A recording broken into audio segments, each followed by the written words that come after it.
Recording has begun. Microphones are on. Good evening. This is the February 24 regular meeting of the Compliance and Amendments Committee of the Sunshine Ordinance Task Force of the City and County of San Francisco. The time is 4:37 p.m.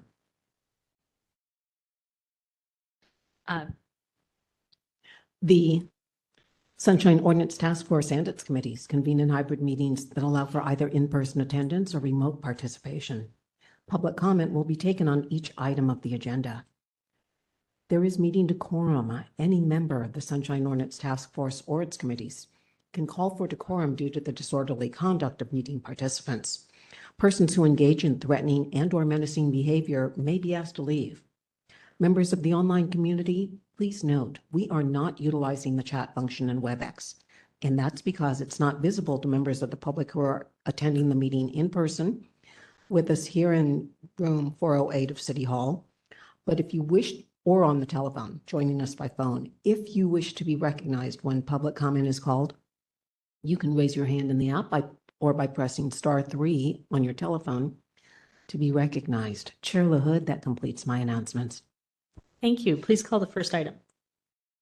Item number 1. Call to order, roll call, and agenda changes.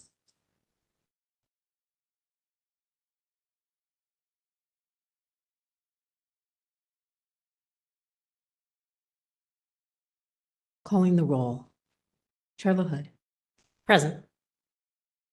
Chair LaHood present. Member Wolf. Present. Member Wolf present. Member Pilpel. Present.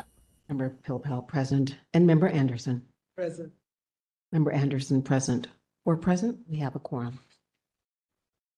We are not aware of any changes to the agenda. Nor am I. Please call the next item. Item number 2, approval of the December 30, 2025 Sunshine Ordinance Task Force Compliance and Amendments Committee regular meeting minutes.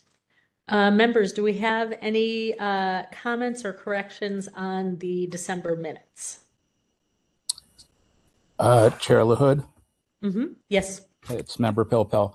I've been asking about these minutes for some time. I was told on Thursday they didn't exist, and apparently they appeared either Friday afternoon or over the weekend or very recently. I have only spent a couple of minutes going over them. I understand that at the December meeting, I was only participating as a member of the public. However, I think they do need some time for review, and I'm not sure we are prepared to do that, and they haven't been available for very long. So reluctantly, I would like to postpone these so that I have some time and others have time to review these. I don't know if others have had a chance to do so. They were made available on Friday. They were made available. Yes. Yes, so late. I'm sorry. Yes, they were made available Friday, which means they were made available late. I see. I guess, okay, if they were available late, Member Anderson, Member Wolf, do you have any additional comments or thoughts based on what Member Pilpel has said? Yeah, I'd need another day or so to review. Okay. In that case, I would like to move that we continue approval of these minutes to our next meeting, so that members have a chance, have sufficient time to review them. Do we have a second on this? Second. I'll second. I think Member Anderson beat you to it. That's fine. Okay. We will still open this up for public comment in case any members of the public had reviewed the minutes and wanted to comment on them, which would be helpful since we're going to be continuing these, and we would appreciate your comments if you have any. Anyone wishing to make public comment? If you're in the room, please approach the podium. If you're online, please raise your hand in the app or press *3. We have no one in the queue. Taking the vote, Chair LaHood. Aye. Chair LaHood, aye. Member Anderson. Aye. Member Anderson, aye. Member Wolf. Aye. Member Wolf, aye. Member Pilpel. Aye. Member Pilpel, aye. 4 ayes. And I will submit written edits so that they can get incorporated for the next go round. Thank you, Member Pilpel. We appreciate that. Item 3, Yes, please. public comment. Members of the public may address the committee on matters that are within the committee's jurisdiction, but not on today's agenda. Please approach the podium if you're in the room. If you're online, raise your hand in the app or press *3.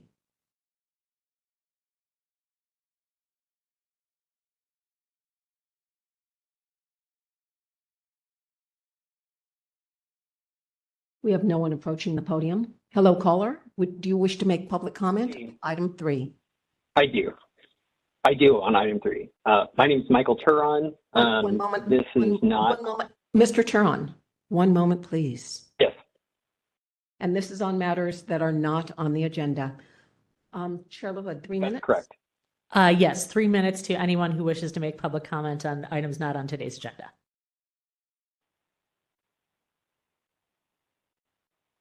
Mr. Turon, are you ready for your 3 minutes? Yes. Your time. I'm just following up. Yes, I'm just following up. Previously in the, when I went before the SOFTA regarding items not on the agenda, I mentioned that I had filed a complaint back on July 31st, 2025 regarding records from the Board of Supervisors. I sent a follow-up letter to the task force dated December 10th, which was signed for, requesting that a file number be associated and that this be scheduled for a hearing. And I believe during that, the SOFTA committee said that they wanted to see that file number and hearing calendared and sent over to me. I have not received the file number, and I have not received confirmation that that complaint from July 31st, 2025 has been calendared to be heard. Thank you. Thank you.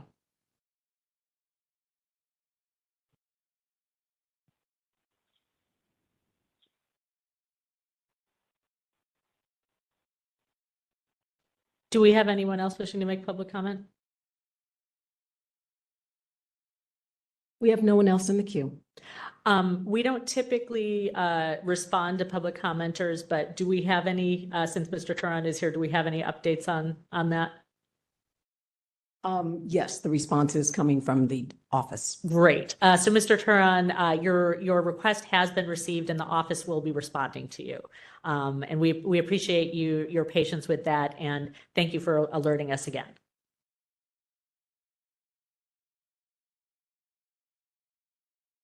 If there's no further public comment, please call the next item.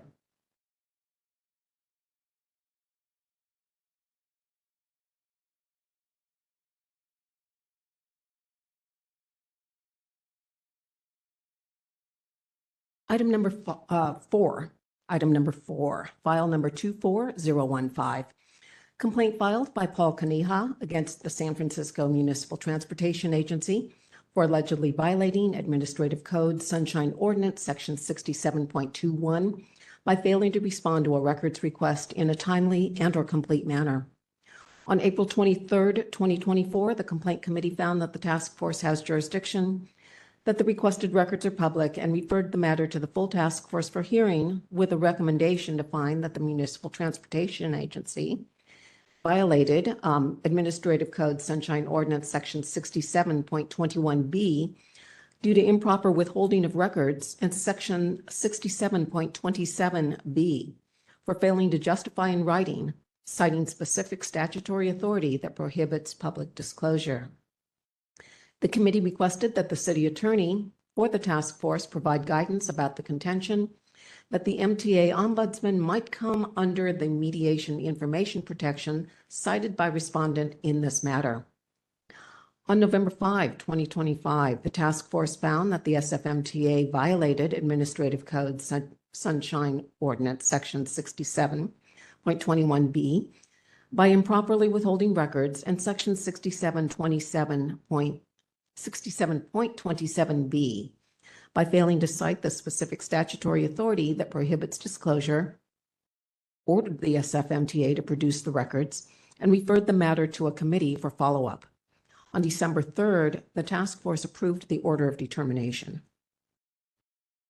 We have a member from the department present.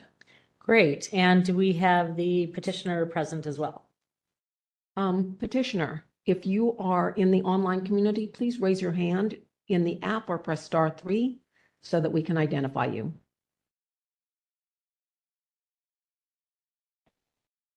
This is file 24015, petitioner Paul Kaniha.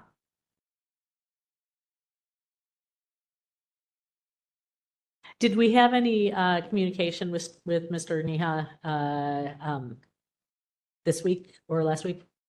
Just a moment, please.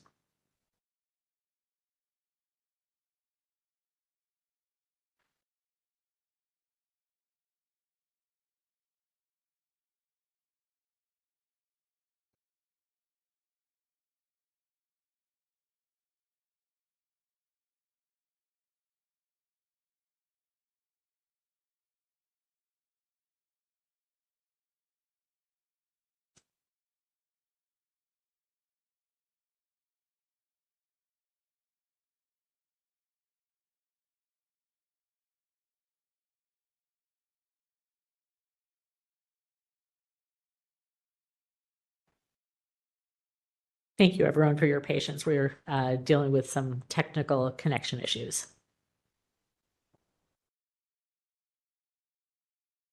One moment, please. Mr. Kaniha just emailed us. And what did he say? He wants he's requesting instructions about how to join us. One moment, please. Thank you. I will be responding to the email saying that the agenda contains the information for joining via WebEx or telephone. One moment, please. Thank you.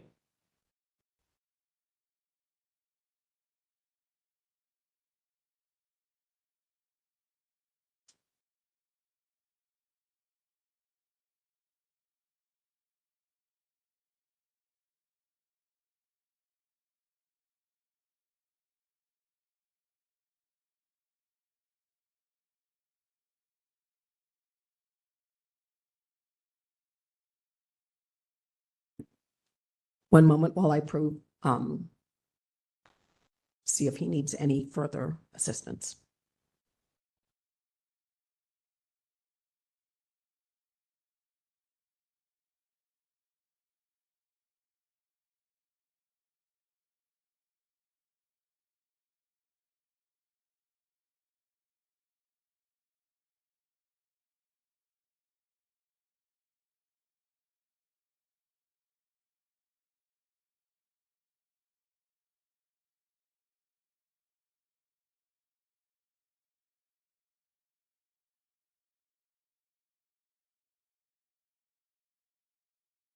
Waiting for a response.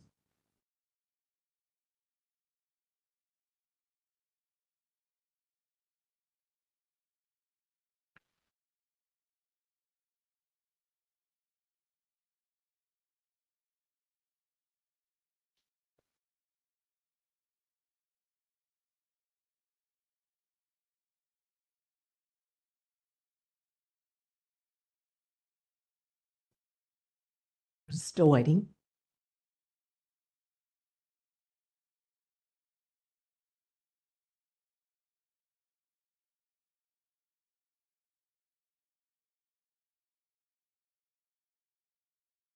Mr. Kaniha, if you are online, would you please raise your hand in the app or press *3?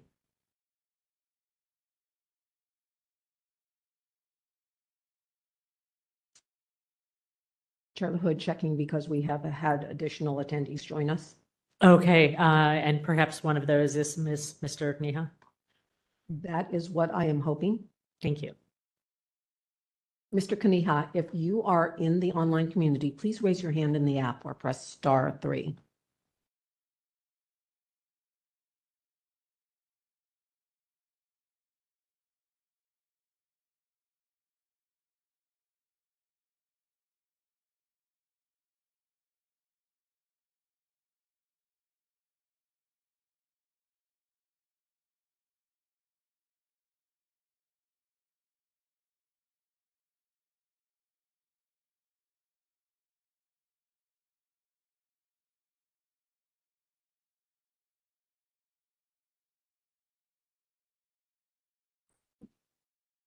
One more time, I see someone trying to send a text. I want to remind you that we are not using the chat function.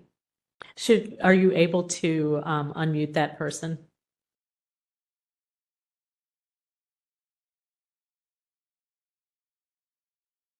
Hello, caller. Are you here for It's file item number. number 4, file number 24015?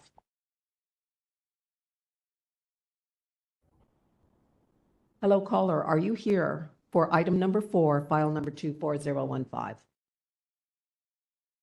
They must not be because they keep muting themselves. Okay. Okay, one moment, please. Thank you, everyone, for your patience. Chair LaHood, Yes. it's Member Pilpel. It looks to me like the online attendees include Caroline Salaya from MTA, Jonas Ionin from City Planning, Mr. Turon, who spoke a moment ago, and 2 others who've been at it for a while, but may not be who we're looking for on this item. Okay. Thank you, Member Pilpel. That's very helpful. Sure.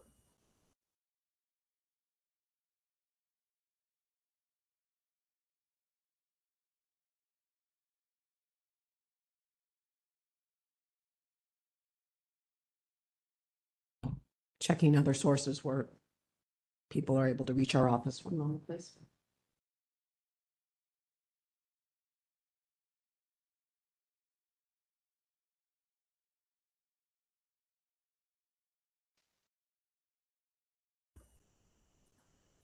Chair LaHood, if this looks like it could take a few minutes, we could pass this item since Mr. Turon and Mr. Ionin seem to be available for the next item, and then come back to 4. Just a thought. I was thinking the same thing. I'd like to give Administrator Peterson 1 more minute since she seems to be checking all channels. As soon as she tells me that it looks like he's not there, am I getting that indication?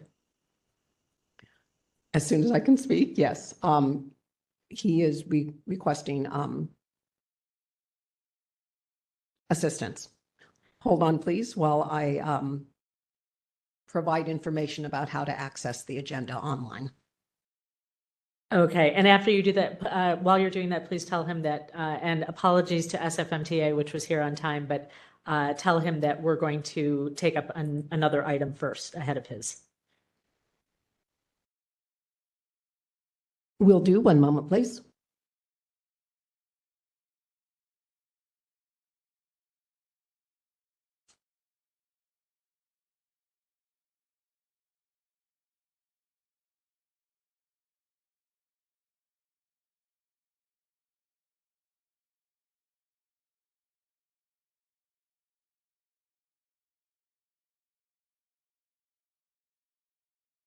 Excuse me.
Thank you for waiting.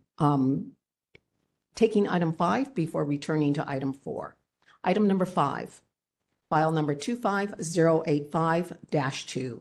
Complaint filed by Michael Turon against the San Francisco Planning Department and Chan Sun for allegedly violating Administrative Code Sunshine Ordinance Section 67.21 by failing to respond to a public records request in a timely and/or complete manner to an immediate disclosure request.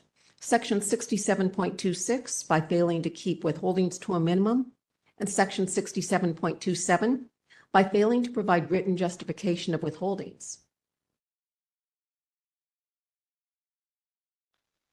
On December 16, 2025, the Complaint Committee found that the task force has jurisdiction, that the requested records are public, and forwarded the matter to the task force with a recommendation to consider violations around withholding metadata, not providing records in the original format requested, the fact that planning did not send a representative, and that some records from personal devices were not produced, that claims related to the failure to engage in a proper extension and rolling production, and found that the claims related to a failure to engage in proper extensions, rolling production, the assigning of a neutral custodian, or to provide records logs with the names of reviewers were not compelling.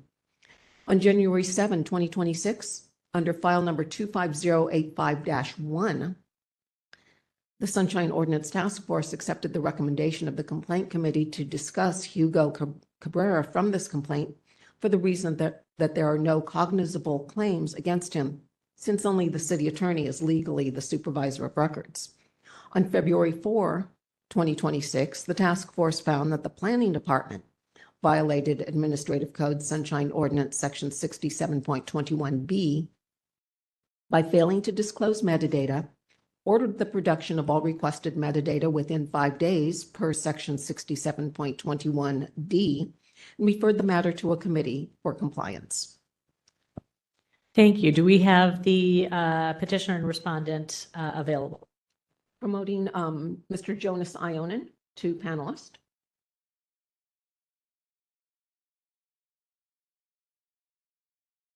Promoting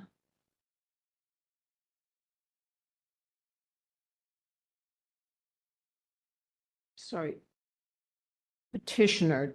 Could you please raise your hand in the app? Here we go.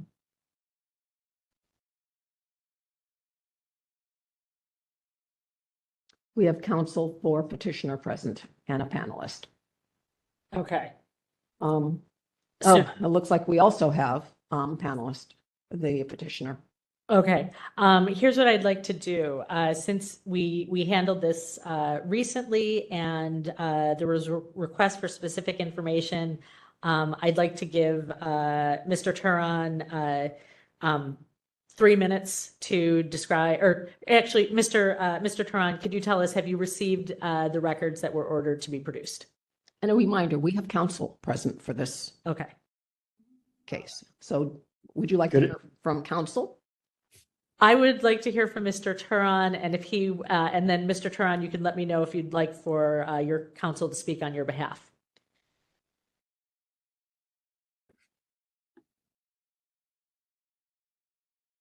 I don't see Mr. Turon in the panelists. Okay. I believe he's listed as call-in user Call-in user. with his hand up. Yes, panelists can control their own speakers. Give him the command to unmute himself. You mean unmute him? Yes, either unmute him or give him the command. There you go. Hi, this is And Mr. I don't- Turon. Mr. Turon, have you received the records that were ordered to be produced? Not in full, but I will allow Mr. Ray to speak on my behalf. Mr. Ray is your counsel? Correct. Okay. Mr. Ray, could you give us a brief update about what has been received to date? Yes, we did receive some documents. They were late. I believe they had 5 days to produce the records from the prior matter before the Sunshine Task Force. We didn't get the documents until the 20th, which was 4 days ago. They did not produce all the records. They were produced some metadata from a specific subset of documents that have been previously produced. Additionally, they didn't produce any text messages from department staff's personal devices. They didn't indicate in the documents they did produce as to why they didn't know withholdings or anything like that, or even indicate if a search had been conducted. Likewise, with respect to the metadata, they did withhold some of the metadata, citing IT security without really giving any additional information beyond that. I think an important thing to emphasize is that the lack of the complete metadata, as well as the production of the metadata from only a subset of the records that have been previously produced, and then the kind of the blanket justification for withholding of a large portion of the metadata under IT security. Also, even in the emails from the subset that were produced, they didn't give the metadata from the emails between the planning department and the city attorney's office. Okay, thank you. Could we hear from Mr. Ionin? Could you respond to this and explain why some items have still not been produced or were withheld?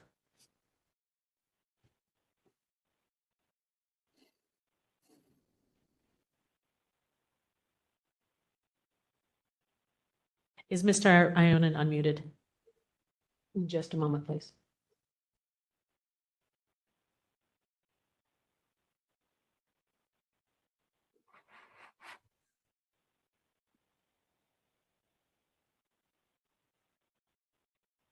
To share that information with people outside the group. M- Anything you hear and learn about one another?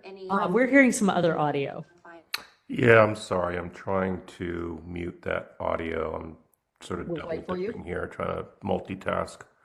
Got it. Thank you. So yes, we provided all of the metadata that we have that have been reviewed by the city attorney's office. And yes, we did redact some of portions of the metadata that we are entitled to redact. And we used a redaction tool that the city and county has developed, I believe, in order to comply with previous orders by this task force to provide metadata to members of the public. Can you explain was a search conducted of personal devices for text messages? We requested personal device information and none was provided. It was provided to the department, or it was provided to Mr. Turon? None was provided to us, and so we did not provide any to Mr. Turon. Okay. Members, do you have questions? I do. I do too. We'll do member Pilpel and then member Wolf. Okay, so let me start with the packet material. So I looked at some of the packet material, 746 pages, but it looks like that, to me, looks like all of the packet material we had at the full task force. Can either party point to or just tell us whether there's any new documentation in the packet? Is there a needle in this big haystack, or was there nothing submitted in writing to the task force by the deadline of last week? Let me start with that.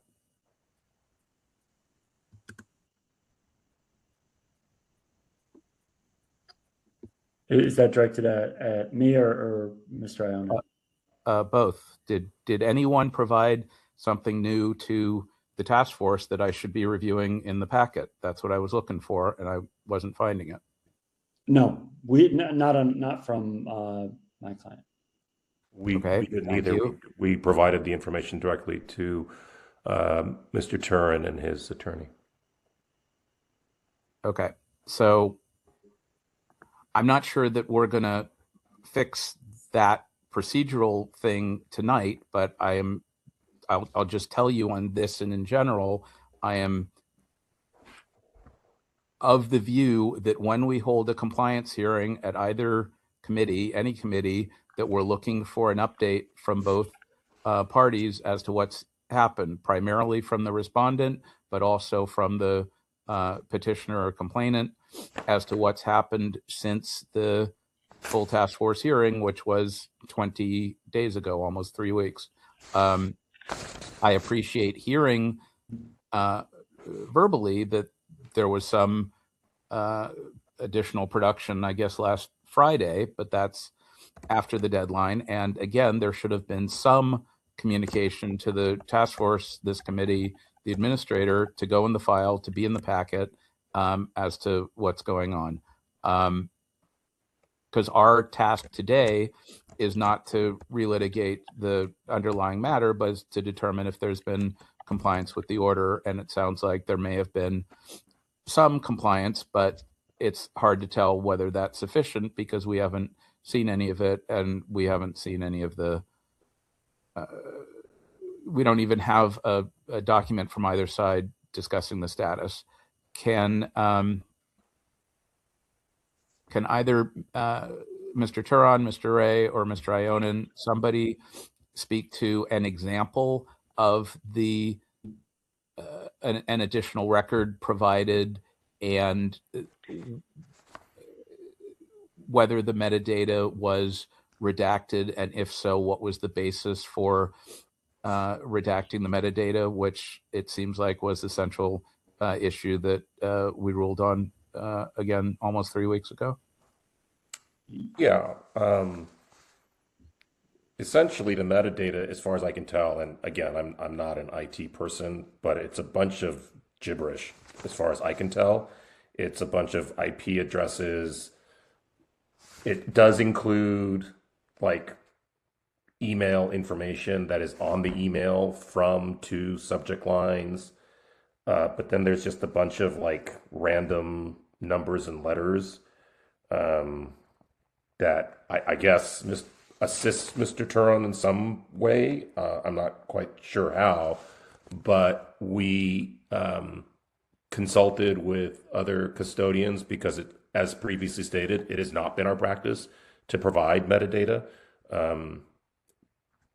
And we were provided with a redaction tool that goes in and automatically redacts information for information security purposes. And we cited Information Security California Government Code 7929.210, which was formerly 6254.19 in the California Government Code prior to sort of renumbering their Public Records Act.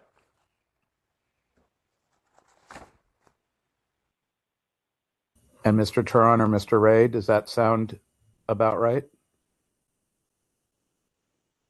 I mean, so I can't speak to why they withhold what, but it didn't really make a lot of sense, their withholding justification. And also we got these emails late on Friday, so we were not, there was really no update to give, but I, apologize for that prior to the deadline. The kind of issue, one of the issues that hasn't been addressed by the respondent is that we received the redacted metadata for only one subset of the emails that were requested and then later produced by the planning department. Okay. Yeah.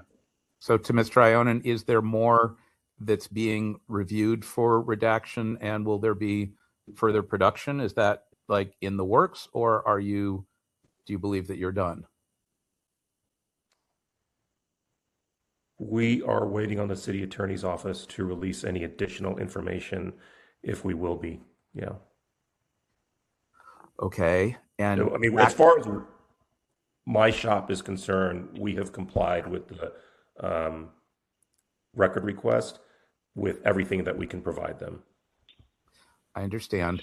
then I think just finally for me, for the moment, Including the metadata, by the way. Sorry. okay. So again, my final question for the moment to Mr. Ionin, can you explain, other than the code citation, what is the information security concern that led you to redact or partially redact the metadata that was at issue here? What's in the numbers or the addresses or the whatever that you believe causes some kind of information security issue? There's simply IP addresses that provide, I guess, people who would know how to access the information to delve deeper inside. Again, it has not been our practice to provide metadata. We don't see what purpose it serves, but as I was informed, you don't care, or this task force doesn't care. If it's a document that can be provided, then we are to provide it. So we reached out again to our fellow people, and Department of Technology has provided an automatic redaction tool that went in and redacted IP addresses and some additional information that, again, I don't see how any of this is pertinent to anything, to be quite honest, but we relied on a redaction tool that was developed by the Department of Technology. I heard that. I get all that. I don't know the purpose either. I know a very small amount about IP addresses. I'm sorry, back to Mr. Turon or Mr. Ray for a second. Are you actually concerned with and interested in IP addresses? Or if that's the only thing they're redacting, do you care? Or I'm not sure how far to pursue the IP addresses. Well, we're not going to release it because we've been told that it's information security, and it wasn't my determination that came up with this. This was the Department of Technology in collaboration with the city attorney's office. Okay, well, I mean, ultimately it is the planning department's document. So what you release is ultimately your call or your department's call, even if you're being counseled by others. We're going to rely on counsel. And all right, I understand that. Again, back to Mr. Ray or Mr. Turon. Are the IP addresses important to you here? You know, it's one of the, like, we don't know what we don't know. I would say, looking at the records and what was redacted, it looks like more than just the IP addresses were redacted. In the emails that were produced with the metadata, they omitted the bodies of the emails.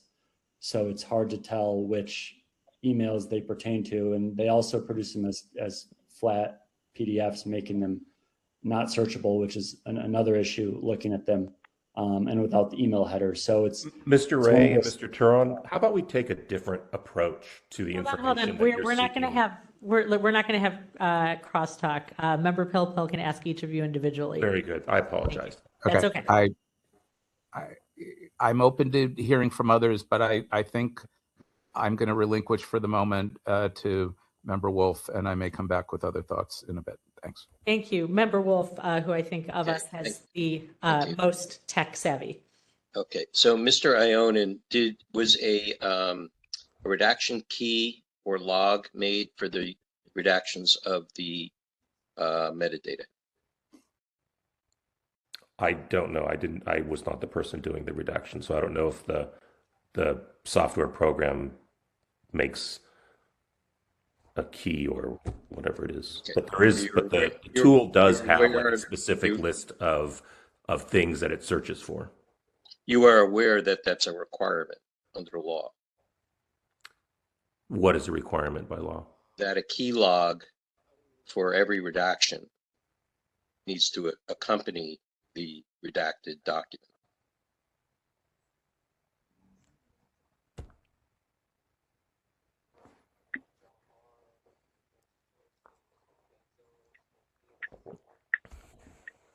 It's in the ordinance. Nonetheless, that is the law that is in the Sunshine Ordinance. You know, I'm a little disturbed about some of the inquiry about whether the petitioner, requires this or that, and the purpose of whether they need this or that information. That is really not what's on the table. I fully What's on understand the that. table Mr. here Wolf. is You made that I very am clear speaking. previously. Didn't interrupt you. I'm speaking. What's important here is whether the information is public and is supposed to be disclosed. That's all that matters. What the purpose of or the interest of the petitioner is of no consequence. And we have held that rubric and that standard since the beginning. So records are public, they're to be produced and produced properly. Can you give me the section of code, the government code that you cited before regarding this? 6254.19. That's the old code That's section. the old The new one. code section is 7929.210. Got it off the redactions, so it's cited wrong in there, but I agree. It was the old code. I believe our email to you stated that any reference to the old section should cite the new section numbers, and that was provided to you. Alrighty. Okay.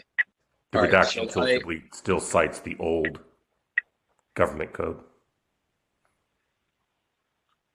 Okay. So, it would be good to know for which redaction there is an issue and what the kind of not the actual detail of it, but just the topic of why that would be exempt under this section of the law.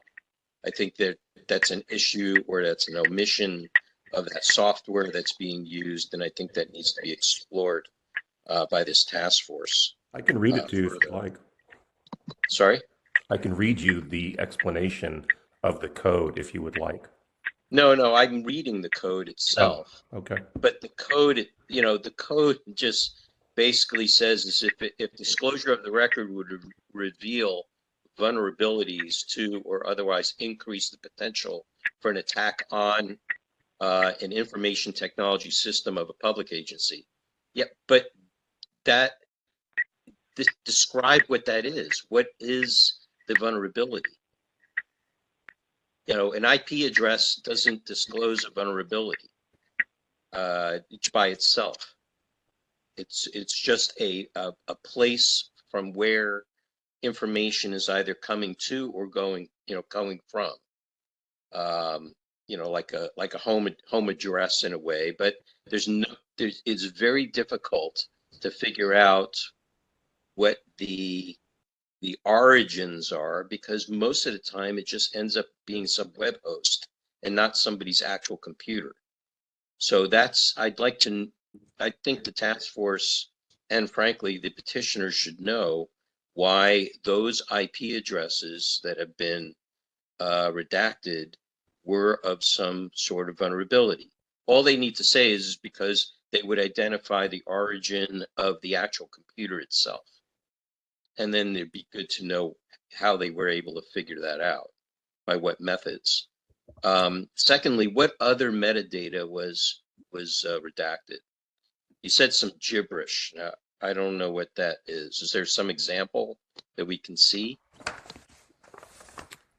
Again, to me, it's just gibberish. It's just a bunch of letters and numbers garbled together. So I don't know how to explain it.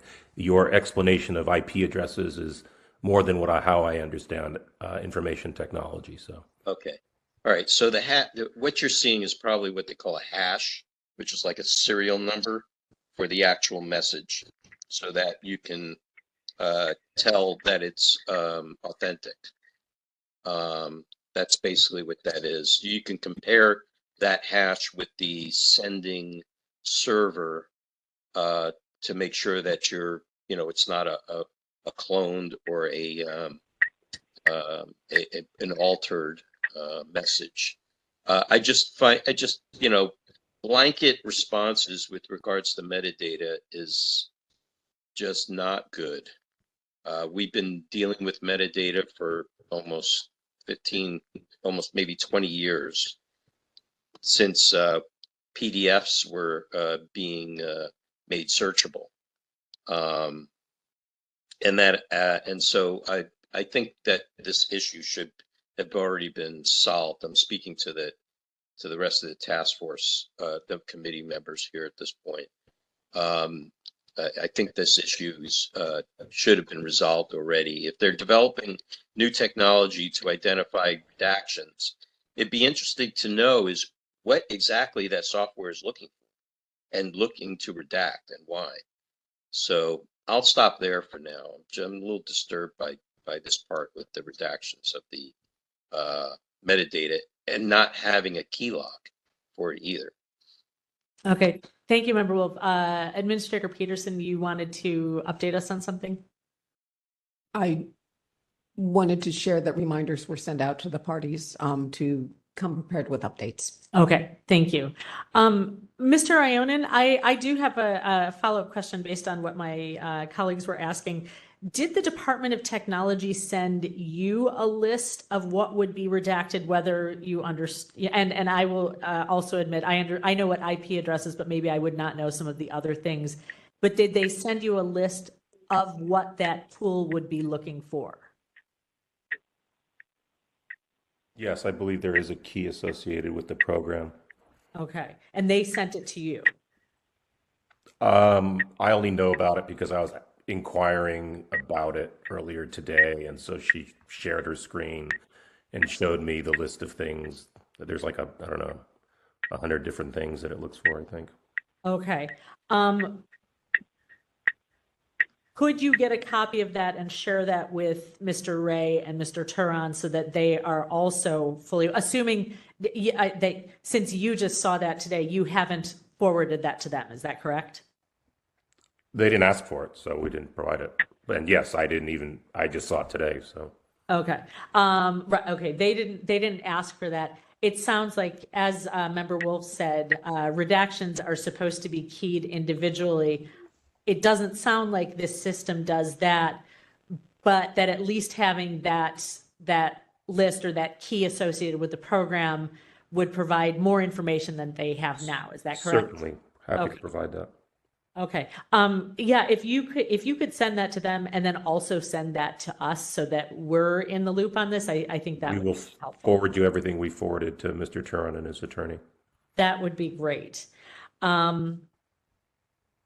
Okay, so members, it sounds like there's been some progress. It sounds like we don't have, it sounds like we know that there were some redactions.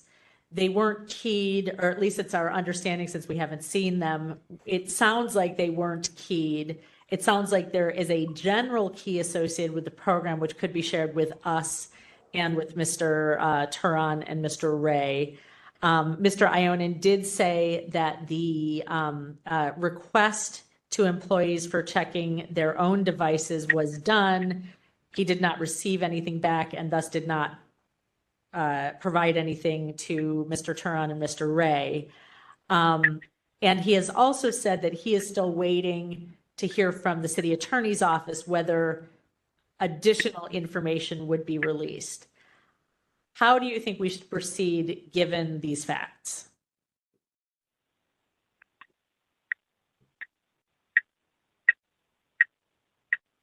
Member Pilpel here. Yep. As usual, I think we have some options. We can find that there's been complete compliance or substantial compliance and close the matter tonight. I'm not sure that I'm there. I'm not sure that others are there.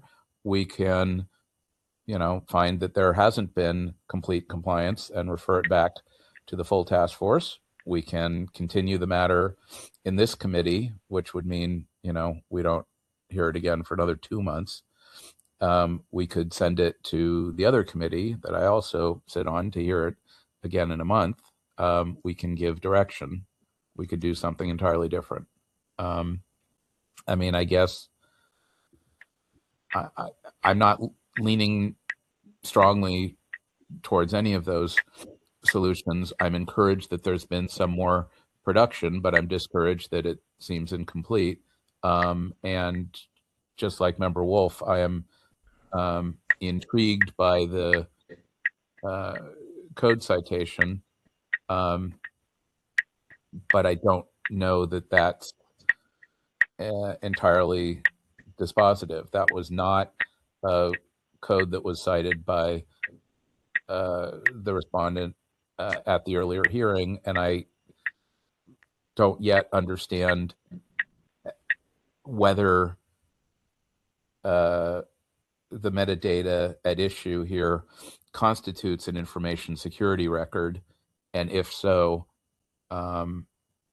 whether or how it would reveal vulnerabilities or otherwise increase the potential for an attack on yada yada yada.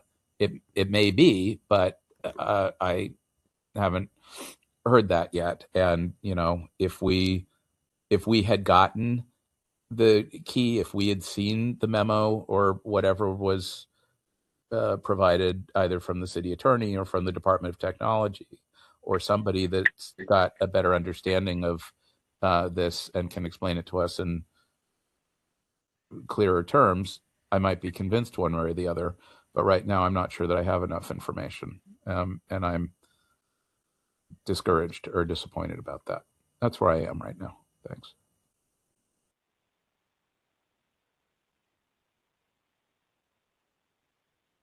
Members, other thoughts? City attorney indicate when they would be done. Oh, that's a good question. Member Anderson, would you like to ask Mr. Ionin that? Yeah, this is Member Anderson. My question is, has the city attorney indicated to you, Mr. Allen, when they'll be done reviewing the documents? Well, I think I misspoke. I believe that they have reviewed the documents, and we've produced the emails, and we've produced the emails associated with those. I mean, the metadata associated with those emails. I thought there was some additional review being conducted by the city attorney's office, but it sounds like we've already produced all of the emails and the metadata associated with them. Mr. Ray, you thought that some of the emails or the metadata had not been produced for some of the emails, or was it that you had not had a chance to fully review what was produced, and because the text of the emails was not included with the metadata, that you were having a hard time syncing up what was sent to you and what was not sent to you?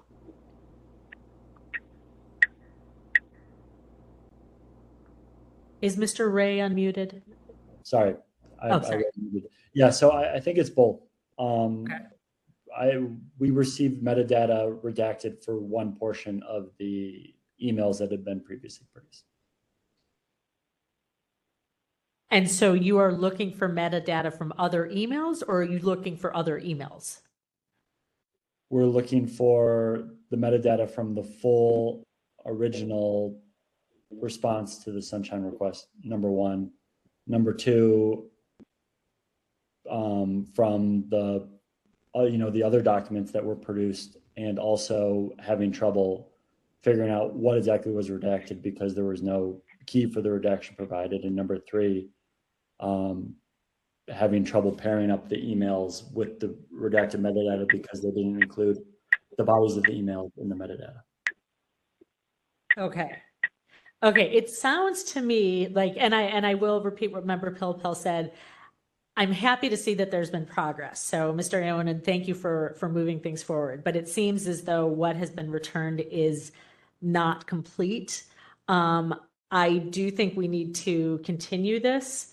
Members, in order to keep things moving, do you think we should recommend that this gets continued and handed off to compliance, which will be meeting before we actually, Administrator Peterson, I'm assuming compliance is meeting before we're meeting. Excuse me, complaints. Sorry. I need a little more copy. How about EOT and compared to CAC? Since complaint has been. Yeah. Administrator Peterson seems to want to jump in with a thought. The complaint committee meets earlier. Okay. Or complaint meets earlier? Yes. sooner. Yeah. Yes, the complaint committee meets the third Tuesday of every month. The alternating committees meet on the fourth Tuesday of every month. Right. So I think I would recommend, unless anyone has strong feelings, that we hang on to this, that since, and actually, especially because progress has been made, I would think that the parties would want to resolve this sooner rather than dragging things out and then trying to remember 2 months from now what it was about. I would like to make a motion that we find that that there has been partial compliance, but that additional materials still need to be returned, and that we forward this case to the complaint department because it is meeting sooner than we can meet again. Or it could be referred to the next available committee. Okay, I will say refer to the next available committee at the discretion of our administrator and Chair Yankee. So let's see, moved by Chair LaHood to find that there has been partial compliance, but additional materials still need to be returned. And the matter is referred to the next available committee for continuing review of compliance. And we ask that the department forward the key associated with the redaction program to the petitioner, his counsel, and our administrator, who will distribute it to all committees that need to be aware of this information. Or attach it to the case file. Our administrator will attach it to the case file, and that way it will reach anyone who needs to see it. Noted. I'll Chair second LaHood. that. Member Pilfel. Oh, I was going to be willing to second, but I don't care who seconds. I just think it would be better at EOT than complaint, because complaint tends to be backed up with incoming complaints. And if EOT is meeting a month from tonight, I sit on that, and I would be familiar with this matter.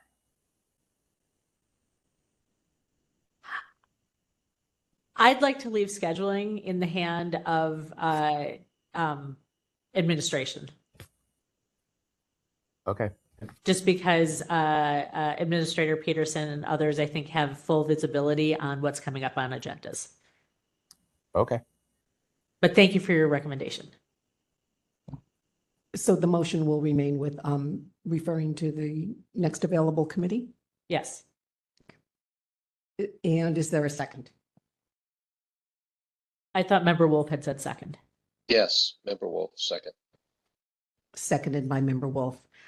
Taking public comment on the motion. Anyone wishing to make public comment on item 5, file number 25085-2. If you're in the room, please approach the podium. If you're online, please raise your hand in the app or press *3. We have no one in the queue.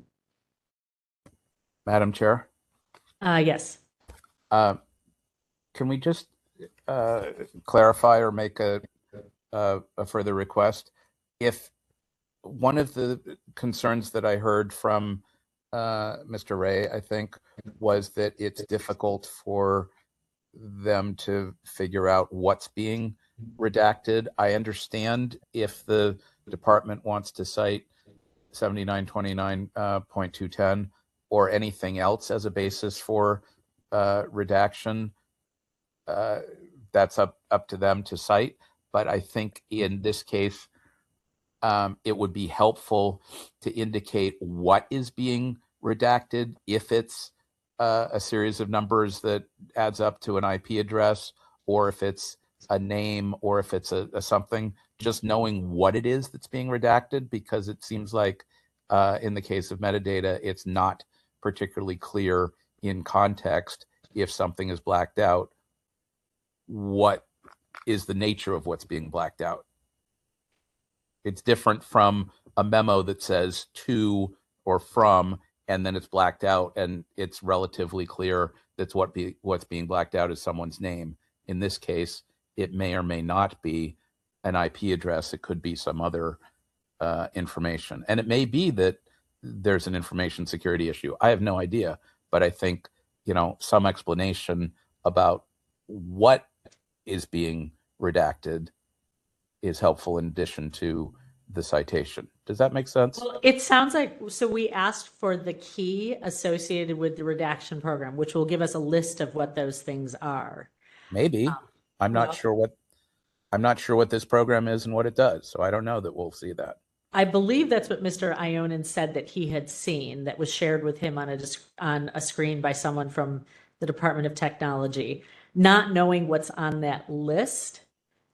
I mean, I agree with you. Like every redaction should be cited individually, but not knowing what's on that list, or knowing what's on that list, may help us determine whether Mr. Turan and Mr. Ray actually want to see individual redactions of what each item is, or if they might be satisfied with a list of, okay, it's IP addresses and zip codes. Yeah, we don't need those. Never mind. So they don't even know what's on the list. I think we're saying the same thing. So if Mr. Ionin understands that and can provide something that goes in that direction, that would probably help all of us involved here.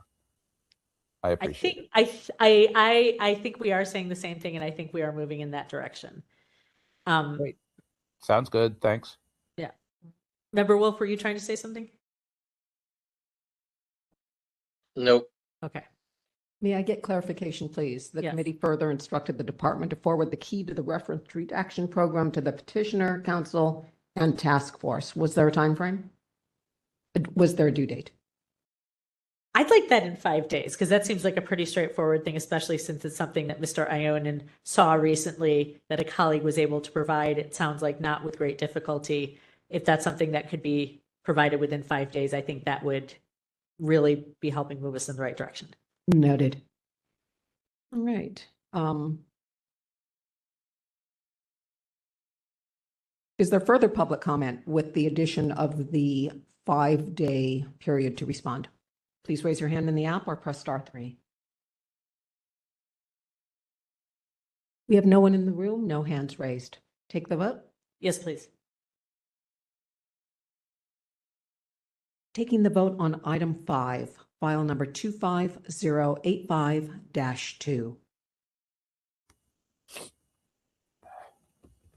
Chair LaHood. Aye. Chair LaHood, aye. Member Wolf. Aye. Member Wolf, aye. Member Philpell. Aye. Member Philpell, aye. And Member Anderson. Aye. Member Anderson, aye. 4 ayes. Motion passes.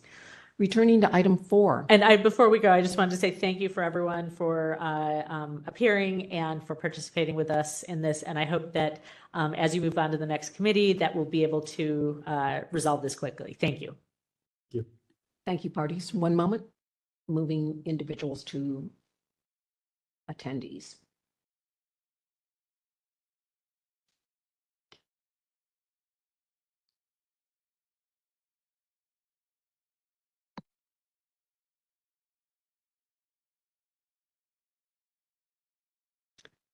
Returning to item 4, file number 24015.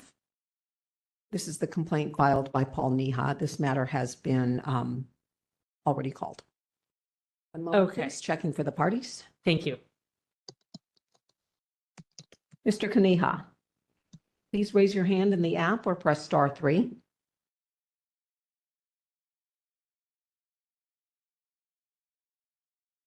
Hello, caller. Is this Mr. Kaniha? Hello. Good evening, everyone. Okay, great. One moment, please. Promoting you to panelist. Ms. Salea, one moment, please. Promoting you to panelist. Parties are present. We also have a representative from the department in the room with us. Okay, great. Okay, so we're here again for compliance. Again, let's start with the petitioner, Mr. Kniha. Have you received any of the records that were ordered to be produced? I did not. Did you receive, so none of the records, there's not even been partial production since our full task force hearing? Correct. Okay. And from SFMTA, who would be able to speak to this? Is it our representative in the room or someone who's on the phone?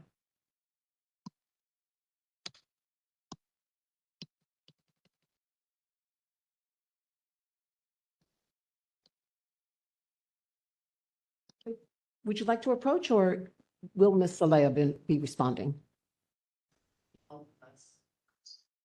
Okay, you can choose who goes first, but if someone could speak to why records have not been produced, but if you have other information about progress that has been made, we'd love to hear an update. And Ms. Saleha, I'm going to unmute you. Ms. Saleha, you've been unmuted.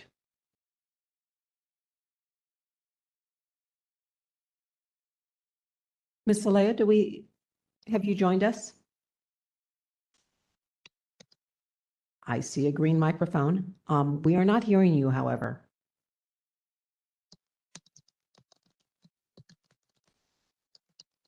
Again, it appears that you're speaking, but we cannot hear you.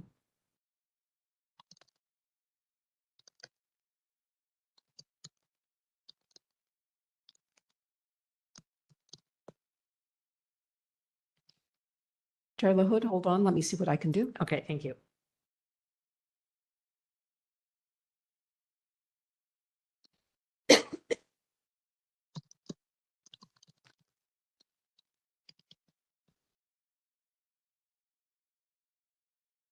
Maybe we could hear from the representative in the room.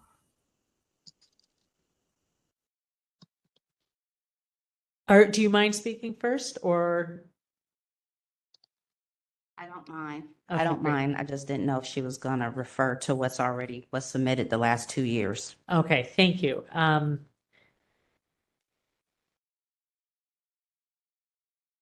3 minutes? Yeah, let's do 3 minutes. Thank you. Okay. Oh, only 3? Okay. Or you know what? We're not going to time it. I want an update. I want to know what's going on. Okay. No timer. Yeah. Thank you. It's appreciated. Good evening. My name is Tony Battle, and I serve as ombudsperson for the San Francisco Municipal Transportation Agency. Task Force asked me to produce, quote, all notes, documents, or other material produced, as well as all communications of all forms sent to or from myself or Vida Ogans regarding Paul Kaniha, whether explicitly named or understood to mean Paul Kenihi, since May 1st, 2022. Responsive records and privileges. There are 15 responsive records. Today, I'm addressing one record for which the SFMTA is asserting the mediation confidentiality privilege. The other records are protected by attorney-client privilege, but those are not at issue here. Role of the Ombuds Office. Before I go any further, I'd like to describe the SFMTA's Ombuds Office and my role as the ombudsperson within this office. The SFMTA Ombuds Office is a neutral, confidential resource for employees to raise workplace concerns, issues. We are not part of HR, not part of legal or any formal complaint process. As the ombudsperson, I don't investigate or make findings. Instead, I help employees understand their options, inclusive of filing options and strategies in addressing their concerns, issues. These options include specifically informal mediation facilitated by myself. When I meet with employees, I take notes and may create follow-up materials to support this process. What employees share with me and what I generate during this process is confidential. I do not disclose unless withholding would risk life or personal safety. Legal basis for confidentiality. California law, known as California Shield Law, provides protections for the work I do under the mediation confidentiality statutes in the Evidence Code.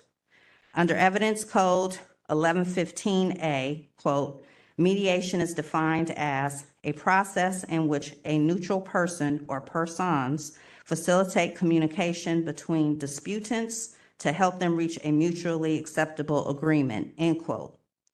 Under Evidence Code 1115B, quote, a mediator is a neutral person who conducts a mediation, end quote.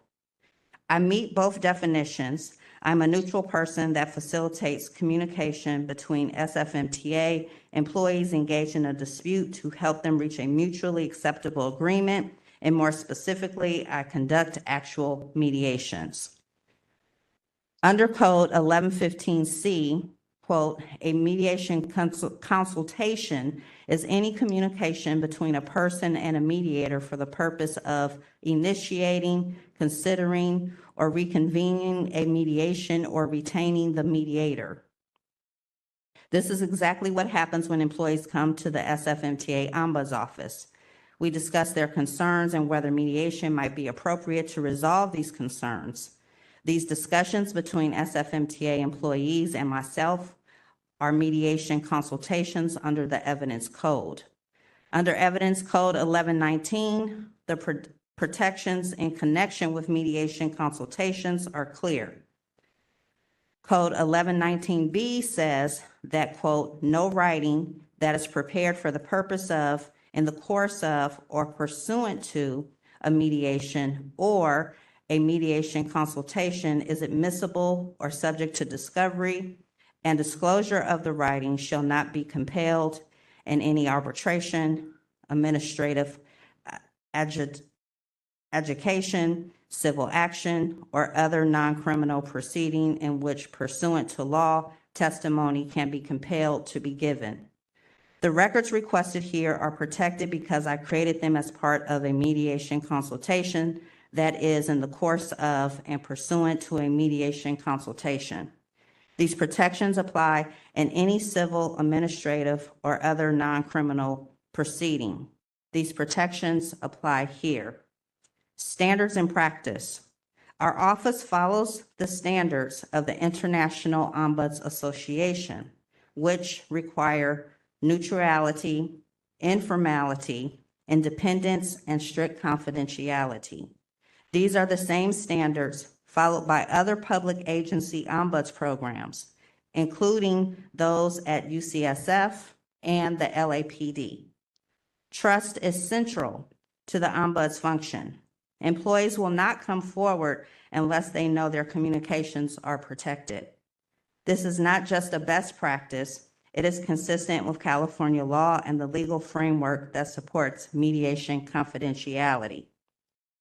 According to the 2025 edition of the California Practice Guide for Alternative Dispute Resolution, a widely used legal reference published by the Rudder Group that provides practical guidance on mediation, arbitration, and other forms of alternative dispute resolution in California, confidentiality protections extend to certain types of informal dispute resolution roles, including organizational ombuds. In the section that covers confidentiality, the guide explains many institutions, including universities, hospitals, corporations, and government agencies, employ organizational ombuds who practice to the standards of informality, impartiality, neutrality, and confidentiality. The guide explains that the ombuds is an off-the-record resource in many institutions and serves to provide a space for all visitors to the ombuds office to discuss concerns without reporting to human resources or legal. The organizational ombuds does not disclose conversations or ever participate in any formal proceedings. Rather, the ombuds helps the visitor to consider options, which might include a facilitated conversation or even mediation. The guide notes that an organizational ombuds who functions independently of the direct management structure may qualify as a mediator under California law, defined as a neutral who facilitates communication between disputants to help them reach a mutually acceptable resolution. As such, Communications with the ombuds may be protected under Evidence Code 1115 through 1129, which governs the confidentiality of mediation communications. Request to preserve confidentiality. Based on the foregoing, I respectfully request that the task force uphold the confidentiality of the records at issue. Protecting these records is consistent with California's mediation confidentiality statutes, the SFMTA's own policies and public representations, international ombuds best practices and code of ethics, case law affirming that ombuds can qualify for mediation protections. Compelling disclosure would send a message to employees that they cannot trust the ombuds office, undermining the very purpose of the program and impeding our ability to help employees resolve issues early, informally, and constructively. Thank you for your time and consideration. Thank you, Ms. Battle. We have a caller with their hand raised. I would Who like is to it? check. Yeah. Hello, caller. Are you here for item 4, file 24015? This is Caroline Salaya. I just was wanting to inform the committee that I am not here to represent the SFMTA. We have the expert who just spoke, and I couldn't speak earlier for some reason, but just wanted to close that loop for you. Thanks. Thank you so much. Thank you. Placing you on mute. Okay. Okay. Members, do we have, is that Member Wolf? Yes. Member Wolf, do you have a question for petitioner or respondent? I have a couple. I have one question for us. Okay. According to the order to determination, there was supposed to be some advice coming from our legal counsel regarding the protection, confidentiality protection for the ombuds person. Have we received that? If you look on page 3. I have to in the follow up on bolded that. section. Sorry? I have to follow up on that. Okay, so we've not received that. No, Madam Chair, Yes? I believe we did receive some confidential advice on that the night that we heard the matter at the full task force. Oh, so not That's my new recollection. information, not new since then. I believe that's correct. Okay. I'll follow up when Member Wolf is done. Yeah, I'd have to review that again. The thing is, it's not the issue of the purpose of the ombudsperson's office. It's not whether or not the fidelity of that office and its principles are sound or not, with regards to what documents or information or records are disclosable or not. If it is found that the records are public and should be made disclosable, and that has some, alternative effect that may be counter to whatever principles or values or guidance that the ombudsperson's office follows, that is something for a court of law to determine, not necessarily us. The question is whether there is any information that is, or law that is specific to ombudspersons and the way they are to maintain a level of confidentiality or not. That would help guide us as to whether disclosure is appropriate or not. I just want to get that out of the way because I heard with and I appreciate the ombudsperson's presentation and how important it is, that there be a level of trust, but at the same time, these are the people's records. And we are here to determine whether those records are to be made available to the taxpayers, to the residents and the citizens who have a right to see what the business of their government are doing. And there is a ton of records that are not disclosable or exempt from being disclosed. So I just wanted to kind of preamble things in that kind of way. I don't necessarily have, the only question I have maybe is is Mr. Kniha here? Yes. Okay, I'd like to ask him a question. Mm-hmm. Go ahead. Mr. Kniha,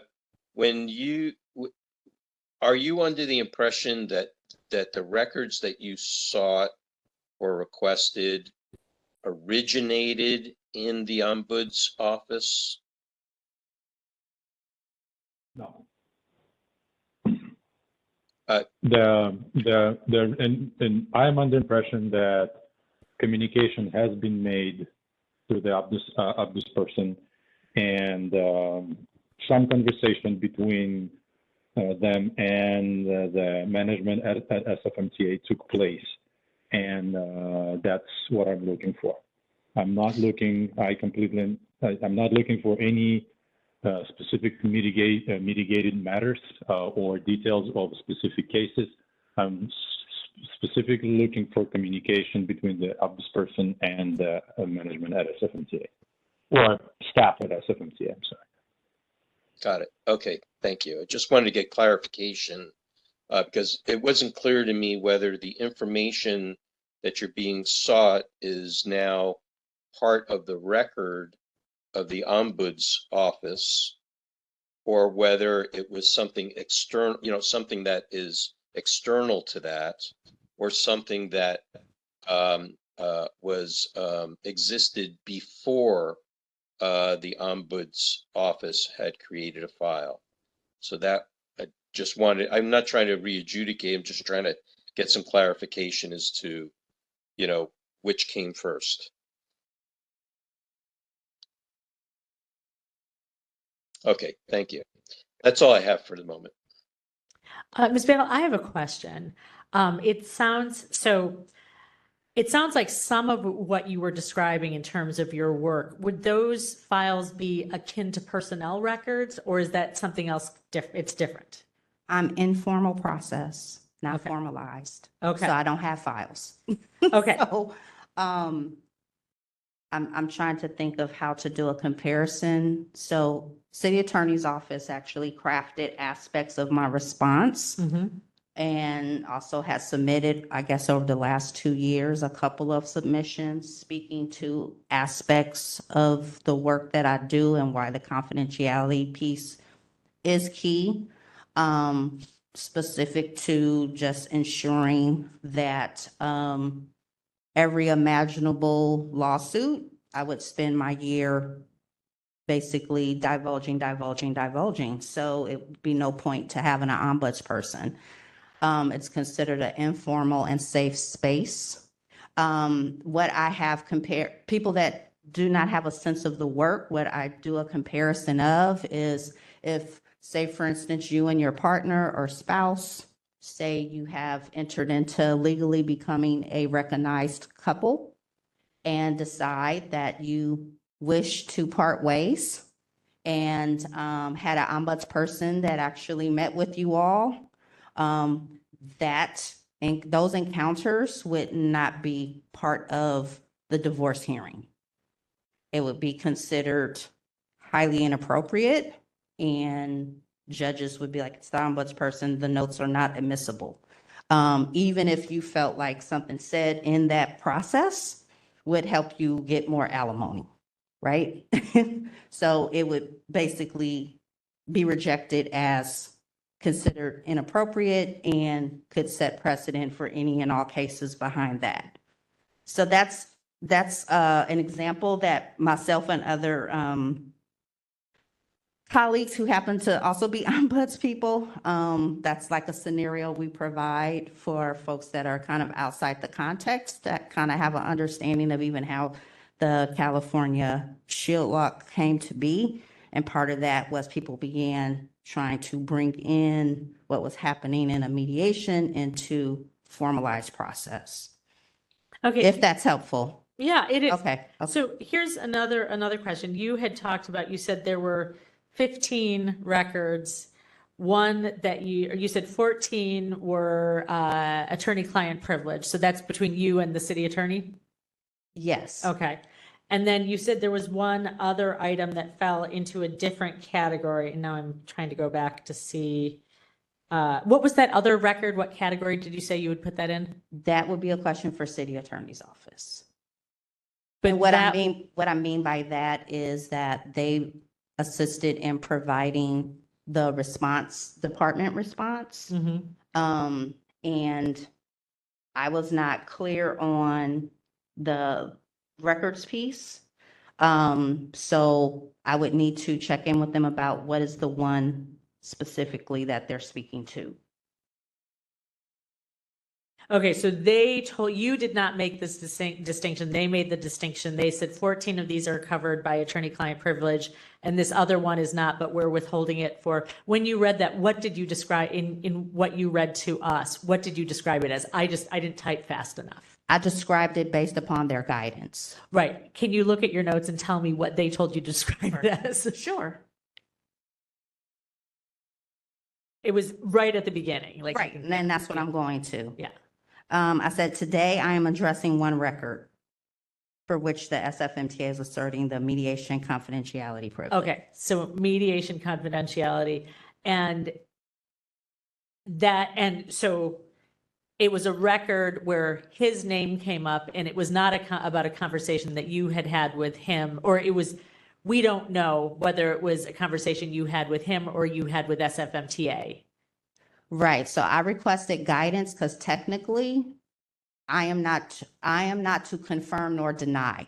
Okay. As far as the best practices of Code of Ethics for International Ombuds Association regarding my certification. So I requested some guidance in regards to, I want to be able to respond, and I want to also provide information as I try to do with many aspects of the city committees and departments as to aspects of what I do and don't do, because a lot of times I'm confused with formalized process, employee labor relations, equal employment opportunity, which are, all formalized processes, but that's not, what I do. And if somebody asked, so I understand when you're talking about the content of mediation work, if somebody requests records that have to do with things that are outside of that, but just, hey, what's your schedule today? And you wrote back and said, oh, I'm meeting with this person, and this person, but it had nothing about the content. Would that be considered a record, you're saying? Would you disclose that, or would you claim privilege on that because the person's name, how would you handle that record? That would be a great question for a city attorney's office. I'm the only one in the city out of 30-something thousand employees that has this role. No, I'm the only ombuds person citywide. Yeah. So there are questions that you're asking that bring into play how ombuds is either going to be or not be. Colleagues of mine have been subpoenaed 11 times and court has rejected them speaking in court, right? So professionally, I'm supposed to abide by a certain code of ethics when it comes to confidentiality that I adhere to with whomever I engage with, and I provide information as to the difference between informal process and formalized process, and that I'm not formalized process, which is completely different than informal process. I'm a resource, right? And many times some employees look to engage around just simply trying to figure out what I call information that supports them in how to strategize around conflict management. So with that, some employees might engage me and simply say, hey, if this doesn't work out, I may wish to engage in a mediation process. However, I would maybe like to proactively know a few avenues or ways that I can proactively try to address my own issue that I'm having with a team member or a supervisor or what have you. So we will utilize aspects of mediation consultation. And for some, they are able to proactively pursue with support of Ombuds Office, and then others may actually fully engage in the mediated process. Okay, thank you. Members, let's discuss this. Ms. Battle was referencing the evidence code. Can we talk about the intersection of the evidence code with the Sunshine Ordinance and what we do about that? I'm happy to do so. Can I jump in for a moment? Member Pilpel, then Member Wolf, I heard you next. Yeah, thank you. Right. Thank you. Okay. So I wanted to start out by being clear on a couple of things.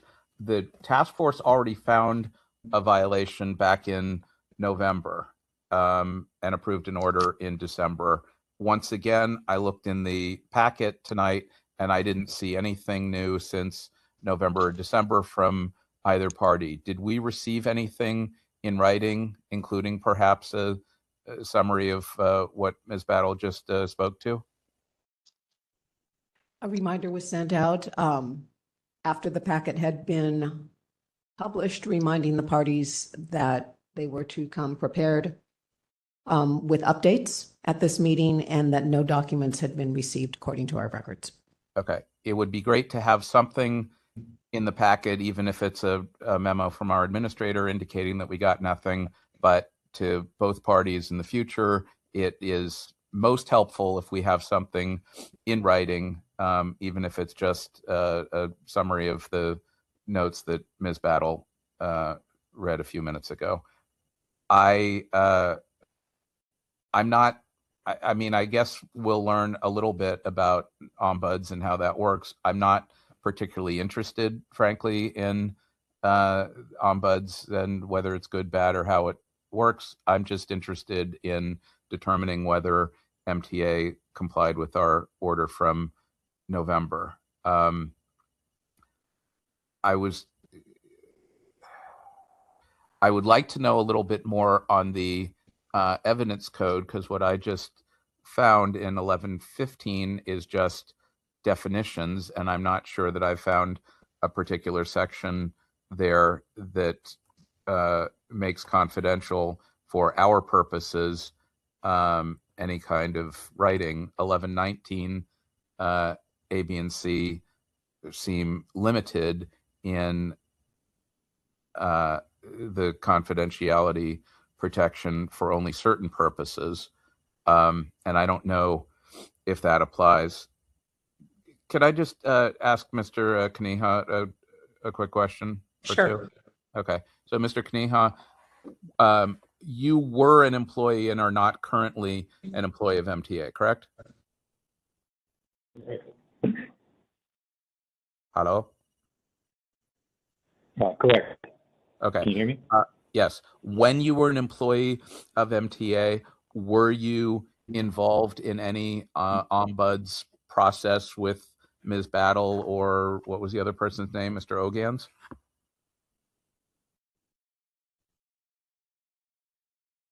Yes, I was. Okay.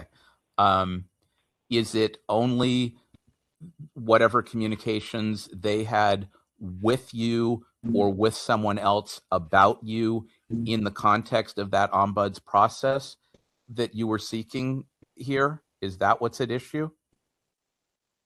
That, and also, I'm less interested in the notes that were produced when I was engaged in the process of this battle. I am more interested in communication between SFMTA staff and ombudsperson about me and other cases where I was named, where I was potentially named. Okay, so that would be something like a third-party communication where you were referenced, but it was not in the course and scope of your involvement directly with an ombuds process. That is absolutely correct. Okay. with regard to the 14 records or documents that it sounds like MTA has identified for which they're claiming attorney-client privilege, is that still of concern to you? Or if they say we identified 14 documents, they're subject to attorney-client privilege and we're asserting that privilege and we're not going to disclose, are you interested in pursuing that further? Or are we just down to the one document for which, whatever it is, for which they're claiming some kind of confidentiality as an ombuds record? That includes all of the records, due to the fact that in the past, SFMTA has tried to use attorney-client privilege to hide information that, in my opinion, was not. And just simply CCing city attorney on the communication does not imply attorney-client privilege. Okay. So thank you. So I think I'm done with Mr. Kniha. So I think I'm back to Ms. Battle. Can you tell us or tell me again if I missed it the first time, what is the evidence code section that you're citing for confidentiality of the 15th record? It's not 1115 because that's definitions. What is it? So let me go back through the evidence codes listed, because these were from the guidance of City Attorney's Office. And then I also want to make sure I clarify the record that actually City Attorney's Office has done 2 responses to this Sunshine Ordinance Committee over the last couple of years. So I just want to make sure that. Okay, but let's be clear. The complaint was filed against the MTA. So whatever the city attorney has done was to advise the MTA on the complaint. We haven't heard directly from the city attorney on this matter. They're not communicating directly to us. They're communicating through you or Ms. Celaya or whoever at the MTA. Okay, so I was of the understanding there had been 2 submittal responses, so I will look into that. And then also I did come before the committee at one of your meetings last year. I believe it was early December. So I just wanted to make sure, that I had responded in person. I think you attended the December meeting where we approved the order of determination, and we had no questions. It was just a matter on the calendar to approve the order of determination. Right, but I partially read a statement. Okay. Of record. Okay. I just wanted to clarify, that's all. That's fine. So listing here, evidence code 1115, evidence code 1119, and I'm going through because there's some additional evidence codes. And evidence codes 1115 through 1129. Right, that's the section generally. Okay, so the problem is that 1115 is just definitions, and 1119 has an A, B, and C. I can read it, you can read it, we can all read it, but it's very specific and limited in whether evidence of things said or writings prepared for the purpose of, in the course, and the pursuant to, a mitigate, can be used in certain proceedings. Okay. And then C is about communications, negotiations, or settlement discussions by and between participants. Okay. So the way I'm reading that just quickly, and there may be more to it, is that may not apply. You may cite that, but that may not apply. I don't want to get into some lengthy big fight over what applies and what doesn't. Again, the task force has already found a violation.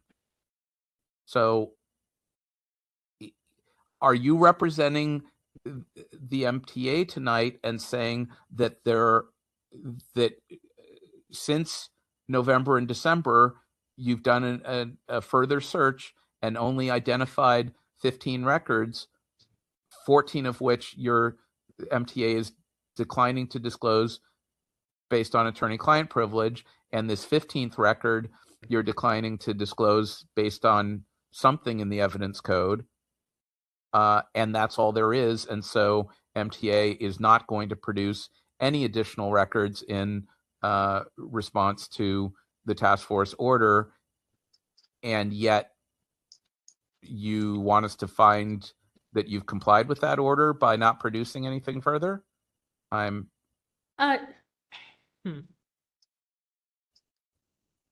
sorry. I'm just trying to understand what MTA's position is at this time, since we have nothing in writing. That's what I was looking for, was something in our packet in writing from MTA stating the position. So,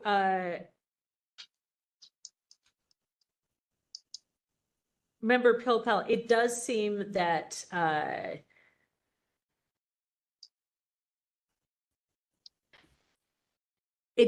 seem that we received some communication about this. On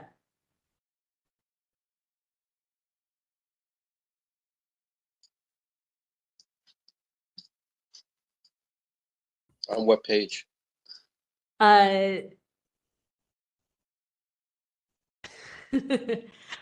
We received some privileged advice on this. That's what I recall. I Yeah. mentioned that. Yeah. But that was not anything from MTA. So that's why I was just trying to clarify with Ms. Battle what MTA's position is tonight with us right now.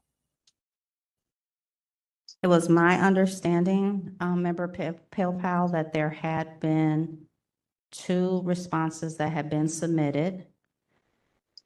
And additionally, with guidance, this was prepared, which I had partially read in the previous time I was before you all, and read in completion to you all today. And I'm speaking in regards to SFMTA, specifically regarding Ombuds Office. I'm not aware beyond if there were any additional requests outside of that portion that I can speak to. And I'm trying to also provide information. Again, I'm an informal process, so trying to also explain what Ombuds does or does not, and the context in which how visitors or employees utilize that piece. Okay, let me just ask one more question, and then Chair LaHood, 1 second. Yes, go ahead. Sorry. Bless you.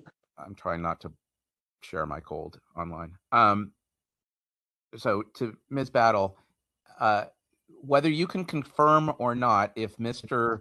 Kaniha indicated to me a few minutes ago that he was part of some ombuds process, but he was not actually looking for direct records involving him in an ombuds process, but he was looking for records of communication between other MTA employees and you or Mr. Ogans that referred to him in some way. Is it your understanding that Mr. Kaniha, as an employee at the time or now as a former employee, should have access to a copy of those records or not? That, I think, is the question, and that's what the task force found in November and asked you to, or MTA, to disclose those records or cite the specific statutory authority that prohibits disclosure. Member Pilpel, are you asking whether these records were part of a mediation process? No, it sounds like from Mr. Kaniha that they were not, that they were records that may have referred to him, just as anyone in the city can send an email and refer to any of us. Right. And so if it's not part of that process, it would not be covered by that exemption. If that exemption even applies in this case, and I'm not sure that it does or doesn't. And I still don't have a specific code section that they're citing. And in any event, it sounds like there was no specific code section that was provided to Mr. Kaniha. I think he said at the beginning that he has gotten nothing from MTA since November or December on this specific complaint. And that's why we're here tonight. That is why we're here tonight. Ms. Battle did cite code sections. I think the part that what you said about whether it applies here, because Mr. Kaniha says he's looking for records not pertaining to mediation. And that's what he is looking for. And Member Wolf, I believe you had said you had some questions. I do. Member I do. Pilpel, may we hand things off? Yep, please. Okay, hand. thank you. Yes. For Mr. Kaniha, just the first question is, and I'm not trying to rehash the whole case. I just need some clarification. When you first engaged the ombudsperson's office, was that for the purpose of mediation?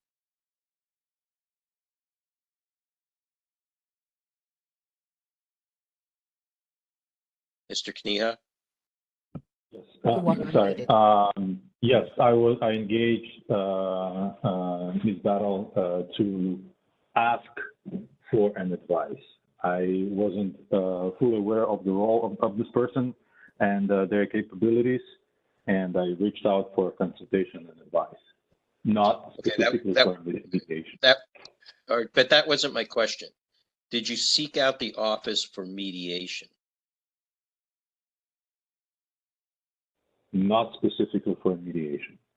Okay, so from what you just said, you said you sought the office out for advice. Right. Okay. And then to Ms. Battle, had you been designated as mediator for Mr. Kaniha in his issue? So I'm a certified mediator for state of California, and part of my role involves mediation consultation. When I meet with whomever, mediation is always an option. If that's helpful in regards to context. But it's important because there are specific aspects to confidentiality as to whether you are officially acting as the mediator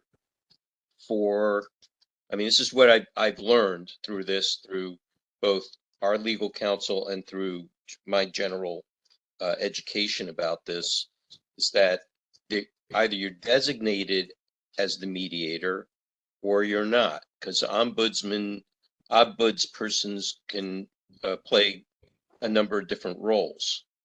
So the question is if you were assigned as a mediator for a dispute that Mr. Kaniha was having, that's one thing. But if you weren't, it could, bring other aspects that are not applicable. And from what we understand, I believe there was some correspondence from Carolyn Celaya from the MTA that you, by name, Ms. Battle, as the ombudsperson, was not mediating a dispute with regards to Mr. Kaniha and his situation. Is that your understanding? So when I conduct an intake with an employee, mediation is discussed as part of the ombuds process. Yeah, but then the question is whether a person is actually asking for mediation or acquiring mediation versus any other service that you might provide. So I go into detail around the mediated process and share with them in regards to aspects of various options, inclusive of the mediated process, and that, yes, is protected. International Ombuds Association, that provides our code of ethics also is of that guidance. So colleagues of mine, 70+ colleagues of mine, also are in alignment with that process. And it does fall under the evidence code, which was confirmed by City Attorney's Office. Okay, I understand that, but that's only in the case of actually performing an actual mediation, not any other kind of service. Not in the context of organizational ombuds. But that could be a further discussion with City Attorney's Office. Well, I think so. And if Ms. Celaya is still on the phone or on the line here, is she still here? Let's see her. I'm checking, one moment. Not by name, let me ask. We have a hand raised. Hello, caller. Is this Ms. Celaya? Yes, it is. Yeah. So, Ms. Celaya, I just want to ask, there seems to have been some correspondence from you stating that Ms. Battle was not mediating a dispute with regards to this matter with Mr. Kaniha. Do you still stand by that? So I was here to listen to see how the this all transpires. I don't have the documentation in front of me. I wasn't really prepared to speak on the matter, as I understand it's pretty much all in Tony Battle's world. So if that document exists, and as far as I know, nothing has changed. It's my understanding that she is here to explain why we did not comply with the order. I don't know that she was present at the meeting where that order was made. I think we were talking about the entire request overall, and when that item came up, I don't know that she was there, so that's why she's come back to try to explain her position and why we did not comply with the order after having consultation with our city attorneys. So that's all that I really have. But why would you write in a document, in a correspondence, that Ms. Battle, by name, was not mediating a dispute? That had to have been the information that I was given. I didn't make that up. That was the information that I was given at the time. Who gave you that information? It most likely came from Tony Battle or the person that she worked with to respond to the request. So you're saying that Ms. Battle would have told you that she was not mediating a dispute? She either told me, or she told, we have what's called division designees in each division. So she either told that person who relayed that to me, or she made that notation in the request on next request. Again, I don't have the information in front of me, and the reason why I wrote it is because that's the information that was provided to me. I'm certain at this point, because I'm not looking at the documentation, exactly who provided me that. Okay, so Ms. Battle, do you recall having a conversation with Ms. Celaya regarding that? No, so I advised that I would not be able to attend, but that information would have come from City Attorney's Office. So there's some questions you have that actually City Attorney's Office would be able to respond to, and I'm more than able but to either with you them around specifics, because they actually had done a submittal during that time period that I was referencing earlier. But you would either have been told that you are mediating a dispute. I mean, No. it's a category. That's not how that versus works. just That's not how that providing works, as far as advice. process-wise. Well, whose process? The city's process or your process? I'm the only ombudsperson citywide, so I can't speak to, I'm trying to speak to the process that is within an ombuds role.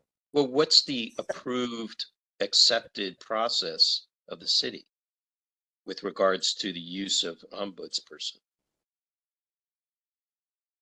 So as a certified state mediator, if there are employees that wish to engage in options around a mediated process, that discussion happens and they either move forward or don't move forward with that process.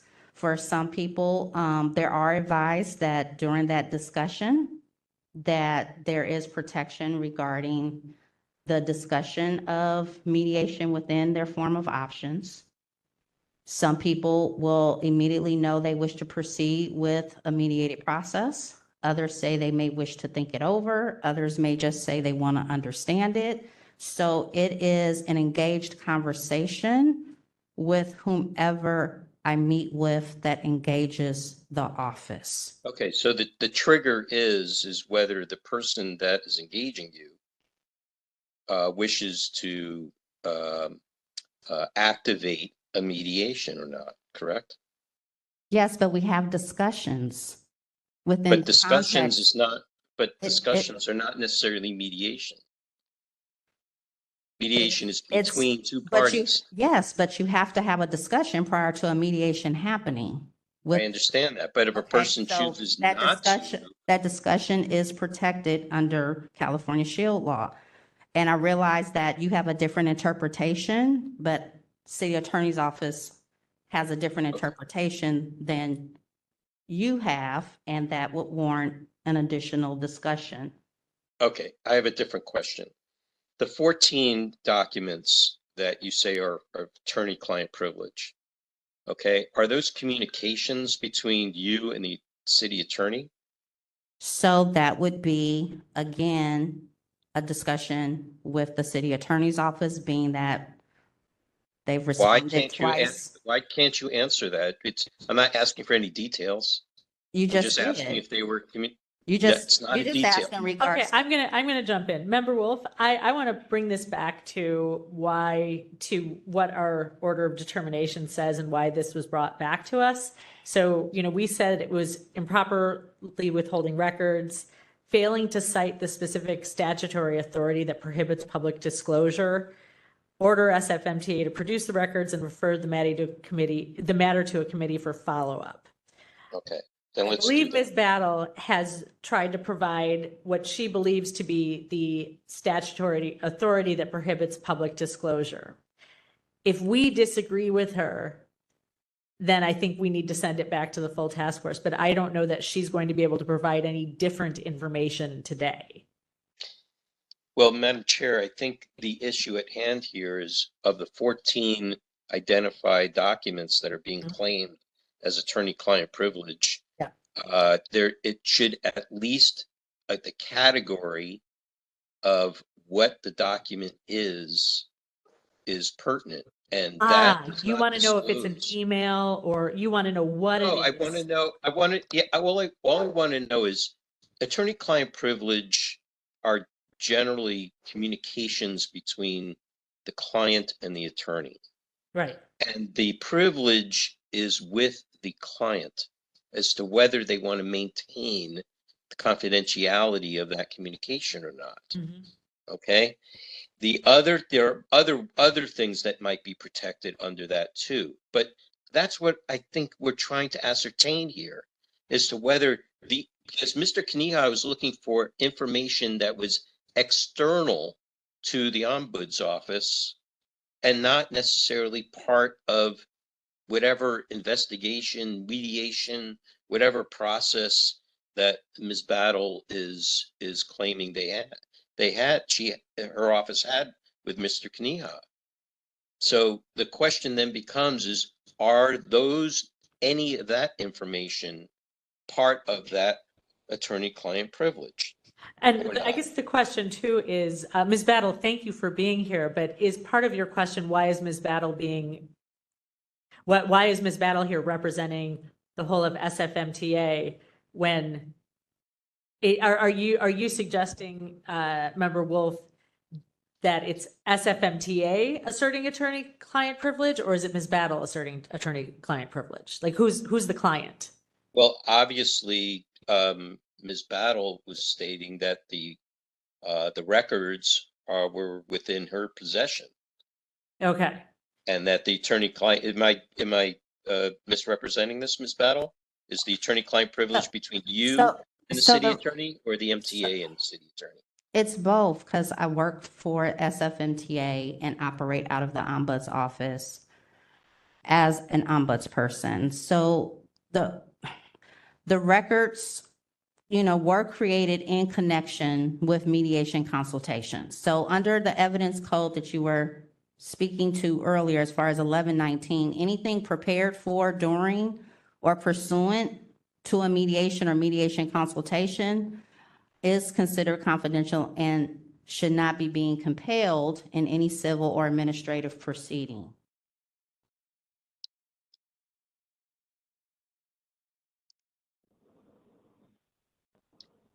All right, And I that's still, understand that there may be different interpretations of that. All I'm saying is that that is a city attorney's office conversation, simply because, I can't speak to the interpretation in regards to directly from their office, which is why I said guidance was provided.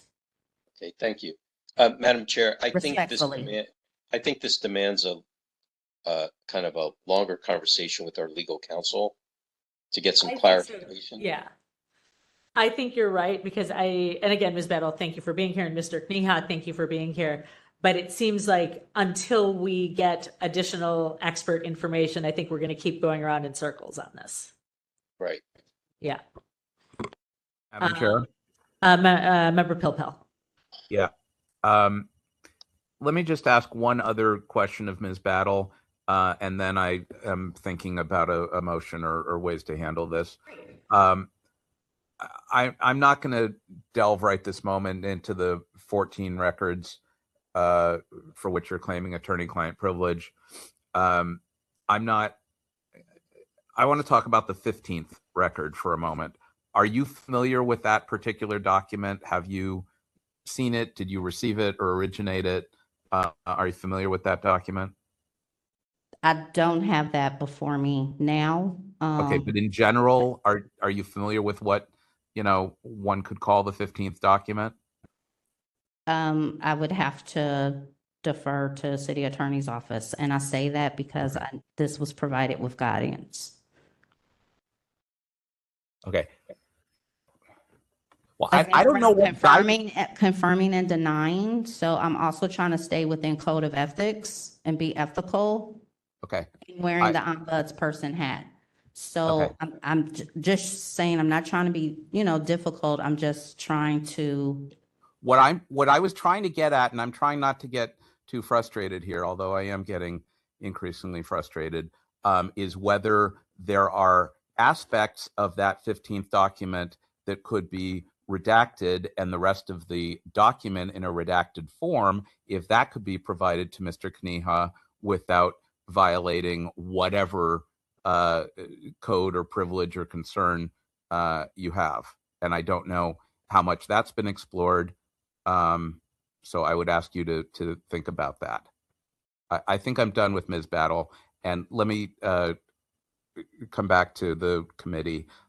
I think in this case, we made a decision in November. We codified that in an order in December. As far as I can tell, we have not gotten anything in writing from MTA since that time indicating whether, and if so, how they were attempting to comply with our order. And what we've heard tonight is that they aren't going to comply with the order, that they've identified 15 records, 14 of which, et cetera, and the other one for a different reason.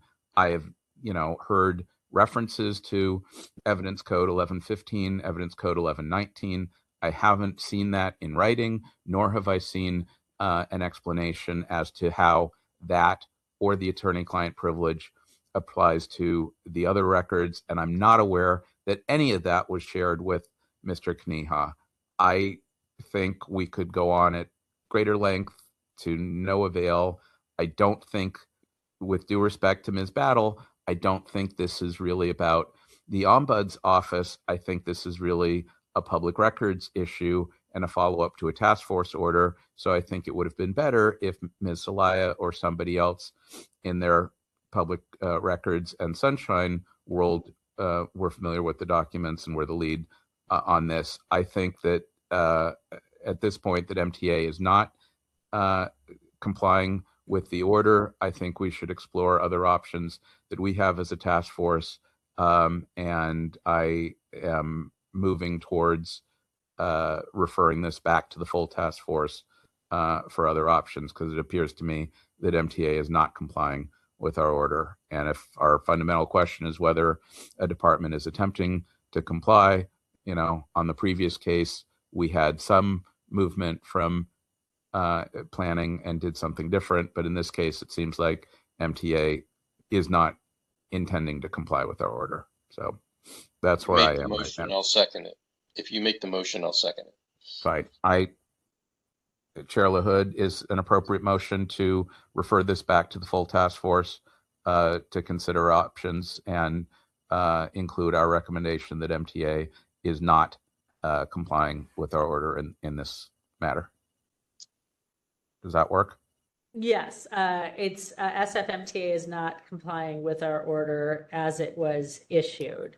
Ms. Battle, and this is, listen, I want to say thank you for coming here tonight, and you shared a lot of important information with us. I think there's a mismatch between what you were asked to do and what we were looking for, but please go ahead. I just wanted to request that there be a search for the 2 submissions that were submitted to the task force from the city attorney's office specific to this request, which goes back a couple of years. No, I just want to formally on the record just request that that search occur. We don't get anything directly from the city attorney. The city attorney advises you and advises the MTA. I understand that they assisted with the response from the agency. There were 2 submittals. I'm just simply asking so that it could be a note of record that there were 2 submittals because I asked, and that's been over within the last couple of years, so that it's just noted that we just simply didn't respond. So I just want to do my due diligence in just naming that, and that way it's there. Thank you. Thank you. Ms. Peterson, were you going to say something? No. No. Okay. Member Pilpel, please continue. I think just to restate the motion that MTA does not appear to comply, and that we re-refer the matter to the full task force to pursue other options. I don't know what those are right now. I did a restatement of the recommendation that was stated. I heard recommendation that the SFMTA is not complying with the order of determination issued by the task force, but I missed the actual recommendation. To re-refer to the full task force for further action.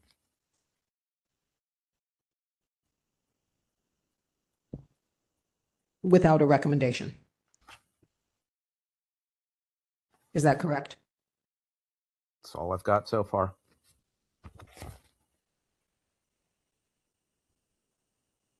Noted. Thank you.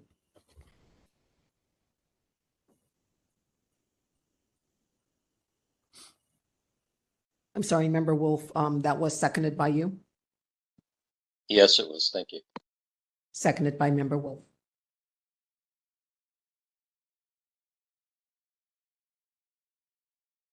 Taking public comment on item 4, file number 24015. We have no one in the room. Checking the online community. I see a hand raised. Ms. Alea, is this you? Area code 510, prefix 686. Yes, but I don't have anything further to add. Thank you for clarifying. I'm lowering your hand. We have no one in the queue. Taking the vote on item 4. One moment.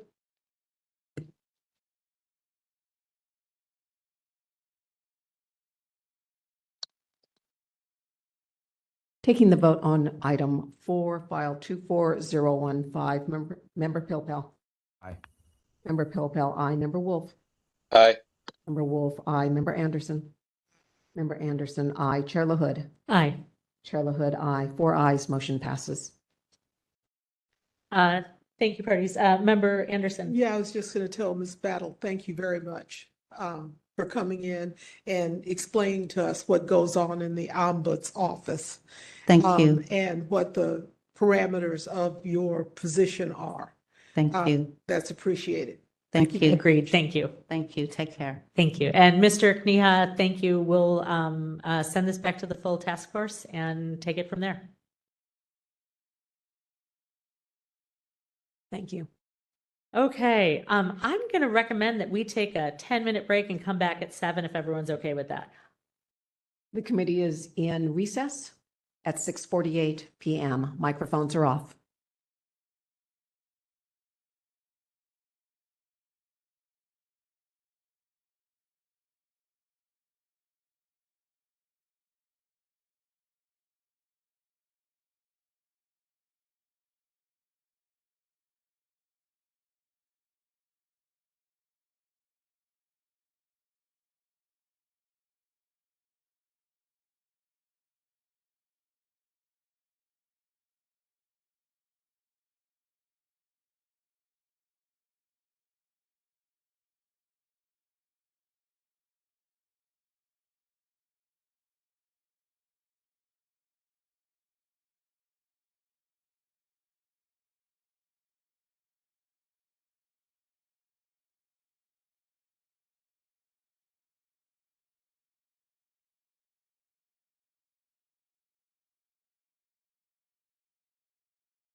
Hello, Member Wolf. I see that you've returned. Member Pilpel, are you present?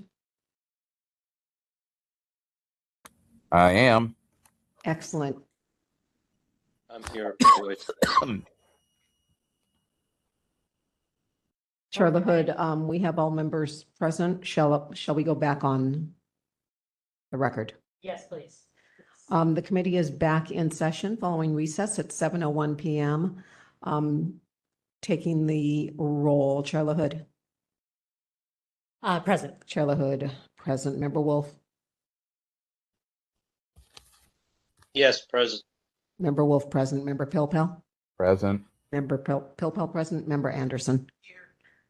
Member Anderson, present. We have a quorum. Okay. Please call the next item. And everyone, thank you for, actually, just to let you know, after we finish the last item, I sent an email to Chair Yankee, sort of giving him a heads up, because I think we're, running into some challenges on this. So. Thank you. Item number 6, hearing, review of the Administrative Code, Sunshine Ordinance, Section 67, and possible amendments to recommend to the full task force. Committee members should review the attached documents, which refer to high-level recommendations for suggested amendments to the ordinance. The first document incorporates edits based on our last 2 meetings with the full task force, and the next document includes raw notes taken at the November and December task force meetings. And for further details, information is available on the audio recordings of those meetings. The goal for this evening is to continue refining the recommendations of the committee in order to advance them to the full task force for consideration. For the record, we have no attendees online and we have no one in the room. Okay, so it's just us. And I apologize. In my mind, the newer version that we had attached, that I had sent for the January 7th meeting, I thought was attached to this, but it's, a lot of it is in the same vein, but we had sort of raised the questions about how do we want to proceed? How do we, incorporate what's going on with Senate Bill 707 and teleconference requirements? I apologize. Yeah, no, that's okay. I did not make it clear that I did not make it clear to you that that whatever the newest version is for this item, whether it's from a full task force hearing or from a committee hearing, that's the one to advance. I should have been more specific about that. But maybe we can, unless, it's been a little while since we have met as a committee on this. And I know that there are efforts, well, a lot has happened with the Commission on Commissions. Things are happening out in the community with San Franciscans for Sunshine. And I think we've been trying to figure out, well, we've been going through this process and trying to identify and highlight things that we definitely think need attention, but also trying to do it in a way to consolidate our recommendations and focus on the things that A, we think are most important, and B, can get support. Does anyone have high-level thoughts that they want to share at this time, or? I do. Go ahead. Okay. And if people have access to the version of the attachment that was at the January meeting, that would be great. If not, I can lift up things that were additions on that one. But go ahead, Member Pilpel. Okay, I have, and I'm sorry, my throat seems to be getting worse through the meeting, and I should probably go drink some water. I have 4 or 5 brief thoughts. I sorry. Maybe it's all just the same thought, but it's got those components. I think that there are things that we should be developing. One is the summary. I think we've been working on the summary document, and I think that summary should include big substantive changes, which we've been talking about and there seems to be, consensus among us on those. But I think having that smaller substantive changes and then sort of clerical and cleanup things throughout. So if someone asked any of us, what is this amendments project that you're working on, that we have a brief summary document like that to hand to them, and they can say, oh, that sounds like a great idea, or why are you wasting your time, or somewhere in between. But the summary. The second thing is to have a timeline for, I guess from today forward, when this gets wrapped up, what's the next phase, etc. Timeline. Third item is finding a sponsor at the board who's interested in this. I don't have one. I don't know if any of us have one, and I don't know who's finding one. Because if there's no sponsor, then this project is not really happening this year or right this moment. And then the fourth is who is the lead amongst us in drafting the text, because again, until and unless we have a sponsor, I don't think the city attorney is going to spend any time on this. And there are lots of choices about how to write things and where to put them and whatnot. And I think it's going to be one of us that's going to be the primary person to compile the full text of the thing. That's not going to be the final product, but the full text of the thing as a first draft. And I think we've done some of that together, but there were definitely elements of we need to think about that, and we didn't come to consensus on the exact text. So those are the four items: summary, timeline, sponsor, and text. And the fifth, that's a bit of a wild card, is if we're not wrapping this up in the next 2 months, it is possible that the composition of the task force may change if some of us don't reapply or are not reappointed. And so, who's working on our side on this project could change. Maybe it won't. Maybe we'll all get reappointed, or we'll all continue to serve as holdovers, and that's less of a concern. But at least the other four things, again, summary, timeline, sponsor, and text. And maybe I'll see about water and listen for a moment. Thanks. I'll be right back.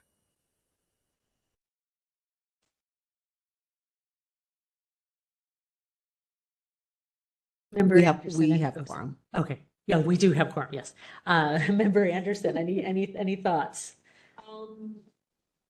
Yeah, I pretty much can agree. I can pretty much agree with what Member Pilpel said about as we move forward on these things. I think, if we wanted some easy things to put out there to start drawing whichever supervisor we can get to sponsor our legislation in, is the fact that we're trying to we're incorporating the newest changes in law that have occurred regarding public records, and also other things that don't seem as let's see, I'm trying to think of a nice politic way to say this. Don't seem as kind of more difficult to get consensus on, I guess. Okay. The less hot button issues. Less hot button issues, exactly. Member Wolf. Yeah, I'm kind of a little more maverick than that. Okay, that's why you're here. Tell us what you're thinking. I would prefer throwing all the spaghetti at the wall and see what sticks. Because you'd be surprised, there may be some issues that are, really innocuous, or folks don't feel that it's important, but it's important for us. And I think, a lot of the work that we did, was not very, it wasn't novel, and it wasn't necessarily innovative. You know, I don't think there, you know, much of it is, navigates away from the primary core of the ordinance. We are introducing some things that kind of bring it up to date, which seems prudent. So I'm not too concerned. I do not like the idea of paring down all the work that we did into what we may think might be controversial or adversarial in some kind of way. Let them have a debate about it, and if they don't see that whether there's value in it or not, then they could say, we can move it forward without these items. I mean, what we present to them is not cut in stone. They get the opportunity to make adjustments to the language before they either put it on the ballot or have the supervisors as a whole approve it. So I just think that, if we are now going to decide what are the most likely items that might not get any opposition, we could have been done with this months ago. Then go through everything that we did. So I don't want to disrespect all the work that we've done and all the nuances and debates and conversations that we've been able to get consensus from the full task force on at this point, and kind of pare it down. So that's my thought on this. I have a question. I don't know if any of you have more insight than I do. Does anyone have insight into the greater charter revision process and what might be happening there? David might. David, what do you know? All I know, I've been not following that closely recently, is that they, I believe, were required to decide something by February 1st, send something by March 1st, and they're having another meeting tomorrow, I believe, to finalize direction on the March 1st submittal. And then I believe the board has to have a public hearing by April 1st. Forgive me, I'm not talking about the commissions. I'm talking about charter reform, newer thing that was announced about. Sorry. We're going to reduce this 600-page charter into something more manageable although I'm interested in the commission reform as well. Right. I apologize. There was a spur report on that, I think in August, September, October last year. And I don't know where that is. I suspect that there are conversations underway with the mayor's office and members of the board, and that might gel into a charter amendment for November or not. And I don't know. I think it is fair to say that there are some folks in the city, for whatever reasons, that want a different structure in city government that involves fewer boards and commissions, less independence of department heads, and more centralized control in the mayor's office. That seems to me like what some people want. Other people may not want that. How's that for diplomacy? Yeah, I think you're spot on there. Yes, Administrator Next Peters. Charter Reform Working Group meeting is scheduled for March 4, 2026 at 3 p.m. Okay. in City Hall. Okay. Apparently there's a different group that I didn't know about that's also meeting. That must be that thing. Okay. Okay. You said March 4th? Correct. Okay. Okay. So, I mean, yeah, between that and what's happening with commission reform, which, I mean, a commission reform could move forward regardless, but those two things might end up dovetailing and creating a different situation for us. Nonetheless, Member Wolf, I think we can do both things. I think we can work on our high level recommendations and come up with something succinct and submit, for, I mean, the extensive annotations don't disappear. Somebody can use that work. It's available as a public record. If other groups that are taking this up want to use that for reference, it's there for the taking. I guess the question is whether, as the task force, what our best options are. Did anybody talk about, has anyone talked recently about inroads they've made, with supervisors, or is there any knowledge of any advocate on this front? No, but I just want to say your last statement just felt like you diminished everything I said. No, I didn't mean to diminish everything you said. Are you suggesting that we ask the task force to take up everything that we, all of our edits? What do you want to do with that? Well, I mean, that's the work that we did.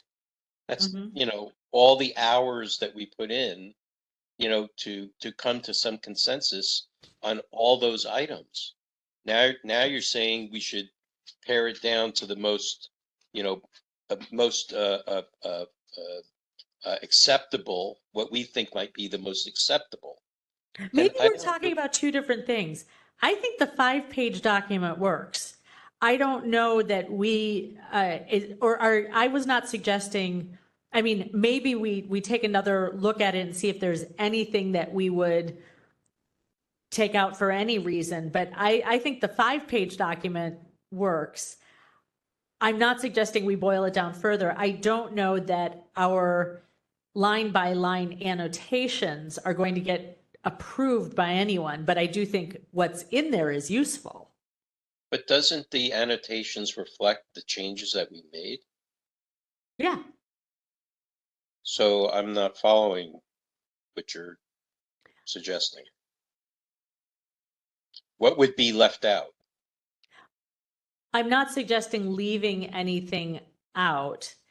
I'm suggesting that with the 5-page document where we have headings, where we talk about, let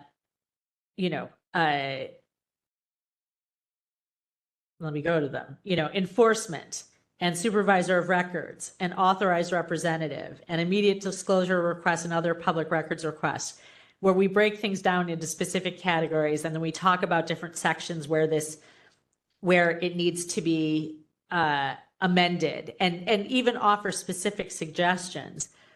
But there's more than that we annotated in the document. Like there are other smaller things or other more complicated things.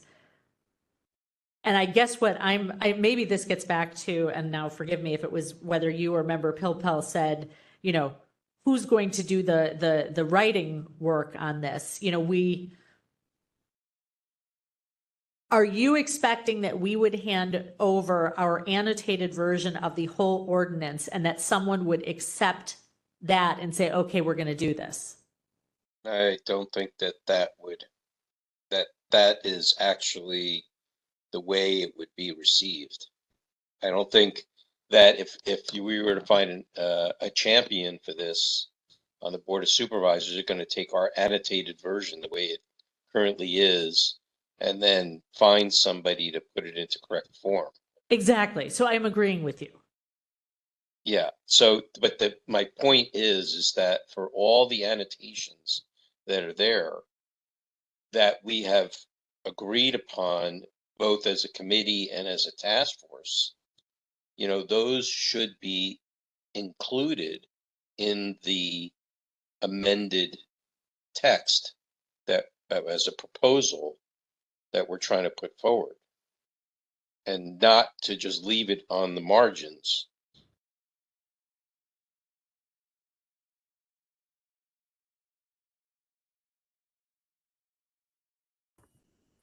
Unless I'm misinterpreting what you're saying. So I'm seeing it as part, like, I would actually see it as part of a packet with, and it's not going to be the first thing on top because somebody's going to look at that and be scared away, but that it should be included, but that we recognize that it needs an attorney to go through it and clean up what we were recommending. I think we would all acknowledge that. Yeah, but it would, generally you would submit it in the proper format of like strike through, amended, or additions, and not just send them a Word document with all the changes you want in the margins. They're not going to do that. They're going to want it. They're going to want to see the language that you're choosing to put in there and change, and then they're going to interpret whether that is, valid under the law, or whether it can be done, or what have you. Right. So I guess what I'm saying is in many cases we did that. And I think it's exactly in the form that you're describing where there are strike throughs and additions and it's clear. But there are a number of places where we just have comments where we say, we know this needs to be changed, but we can't come to an agreement on it. So like that's going to be interesting to someone, but it means we didn't figure out the whole of the puzzle. Well, if the task force doesn't have an agreement on things, then they don't get included. That's our democracy here.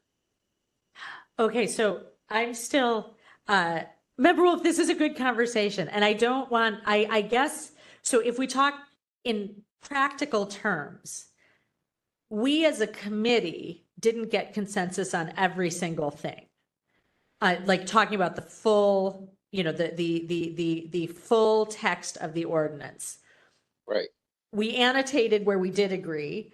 We put comments in areas where we didn't agree or where we think we're on the right path, but we actually need some additional, legal advice, or we need to talk, we need to talk to a labor lawyer here because we don't want to suggest things that are going to go counter to, agreements with unions. So we know that there are certain places where we need additional information. I think it's going to be hard to get the whole task force to quote unquote approve something there that isn't even fully decided. It's an idea, but it's not. Yeah, So, but we're asking somebody to put it on the ballot. So we have to come to some final agreement of what we want or don't want, either by consensus or by majority vote. so you are saying that we're going to let go of some things. Well, I'm saying that, that's our process, but whatever we agree on, all of it should be submitted, and we shouldn't abridge anything we've already agreed on just out of the, convenience of maybe they'll accept this and they may not accept that. Can I jump in for a moment? Sure. All right. With cough drop in person. I agree with both of you, but and maybe we're just going to have another half-hour discussion about this, and that's it, because I'm not sure that I or that any of us have, another 3 or 4 hours of just chit chat on this when we're not actually getting anything done. I think there are, I mentioned the 4 or 5 things that are important to me to make this happen. I think there is both a political reality of how to get something on the ballot and how to convince someone to sign something or to sponsor or whatever. And there's also a legal or technical writing exercise, which, at some point will involve 1 or more lawyers, but the point where we're at now doesn't need to involve lawyers per se. And there are definitely aspects that we talked about that do require some outreach and consultation with labor people and health people and fire people and people, so that we get those provisions right, or at least do a better job on that, because there were some things that we left unsettled or unresolved. And I think if we're going to advance this to anyone at City Hall or elsewhere, we've got to have a package that is complete. I'm not suggesting beefing it up, watering it down, or anything else, just that it is, in fact, complete. And what we have now, I think, is very much a work in progress. And so I guess I'm looking amongst the four of us, if one or more of us would commit to doing something specific on this, we could make progress. If not, then we will just continue to talk about it, which I guess is okay, but isn't, whatever. I mean, to be specific, I guess I am willing to take the lead on the full text of the thing, knowing that I will not get it all right and that I will still have outstanding questions. I feel like, that may be something that I could do a good job on, but I would want to know that others on this committee are finding a sponsor, editing the summary, and developing a workable timeline. Because if we're not doing those things, then this project just, isn't going to happen this year. And it may well not happen this year, but then it's also not going to happen next year or the year after or ever, because we're not, project managing the thing. Let me shut up for a moment. Yeah, Member Anderson, go ahead. I'm hearing what you're saying, Member Pell and Member Wolf, and Lila. I have a question for our administrator, Pat.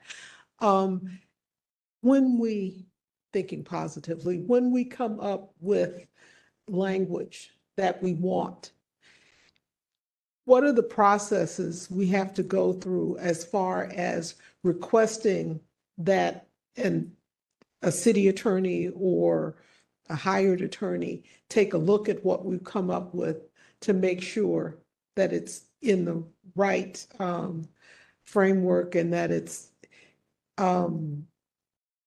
what we need to do, that it does what we want it to do? And also, who's the first and second parties that we need to speak to?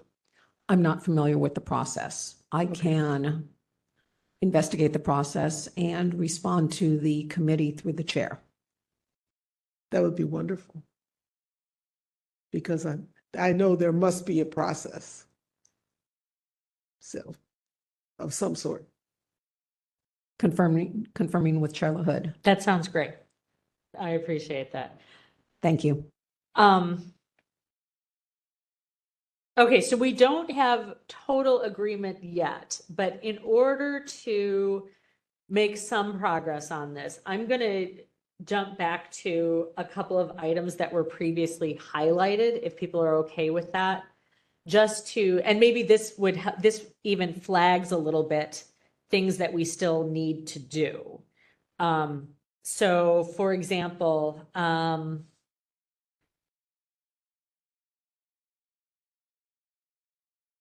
actually need, I need to go back through my email and see if Ms. Peterson, I don't know if you recall, but I will have to go back through. Do we know if, has Chair Yankee written a letter to the city attorney's office asking them to define their role and what they want it to be vis-a-vis the Sunshine Ordinance? I will explore that. I'll Okay. get back to you. I will write an email before I leave today because that's how I get things done. Okay. So that's an outstanding thing in the supervisor of records section, because I think we had previously discussed, and please anybody jump in on this, but we want to make sure that they agree with what they think their role should be. And I know, Member Pilpel, you had previously said that you weren't aware of the city attorney's office wanting to eliminate the supervisor of records role in the code. Yeah, I don't know if anybody has any particular thoughts on this, or if I should just advance it with a letter to Chair Yankee asking Chair Yankee to reach out to the city attorney's office and get some clarity on this so we can move forward with this particular section. Chair LaHood, Mm-hmm. I think Chair Yankee asked about that the last time the city attorney's representative was before the full task force with the supervisor of records report, and I don't think we got an answer. And I think we've asked a couple of times. I don't know how much of that has been by phone or in writing or by email, but I don't know if we've followed up, and I don't think we've gotten a direct answer from the city attorney folks. I mean, it's not really a press office or government team or our team. It's really a city attorney, David Chu. What does he think of that particular provision? Right. And we had, we had discussed having him ask this question after the representative from the city attorney's office came and gave their report. Administrator Peterson, you wanted to add something? That is correct, and the follow-up is on my to-do list. Okay. We can tag team on that. Sorry, go ahead. The other bit, I just want to emphasize this as strongly as I can. I believe we've been told many times by many people that in terms of drafting this ordinance and approving it as to form, that's not going to happen, and the city attorney is not going to assign someone to do the hours of work that it would take to make this happen until and unless there is an identified sponsor at the Board of Supervisors or the mayor. And that really is sort of where this project is at. That if we're not doing that, if we're not finding someone to be our champion on this, then we can continue to putter around as much as we want, but it's just not going any farther than that. Period. Okay, well, okay, there are four of us here. Do we want to volunteer? Do we want to divide up the supervisors and reach out and see where we get traction? Member Anderson says, away from the microphone, I think we're going to have to. I don't think we have a choice if we can't even get them to draft unless we have a sponsor. Okay, well, I'll give you all first dibs. Who do you want to claim?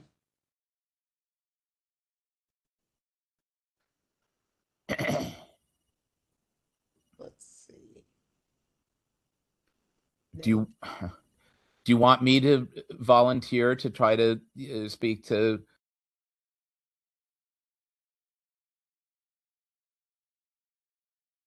Oh, David, I think you cut out. Sorry. Do you want me to? You might have been coughing. I was thinking that we could each contact a couple. Okay, so I was going to suggest Melgar and Wong.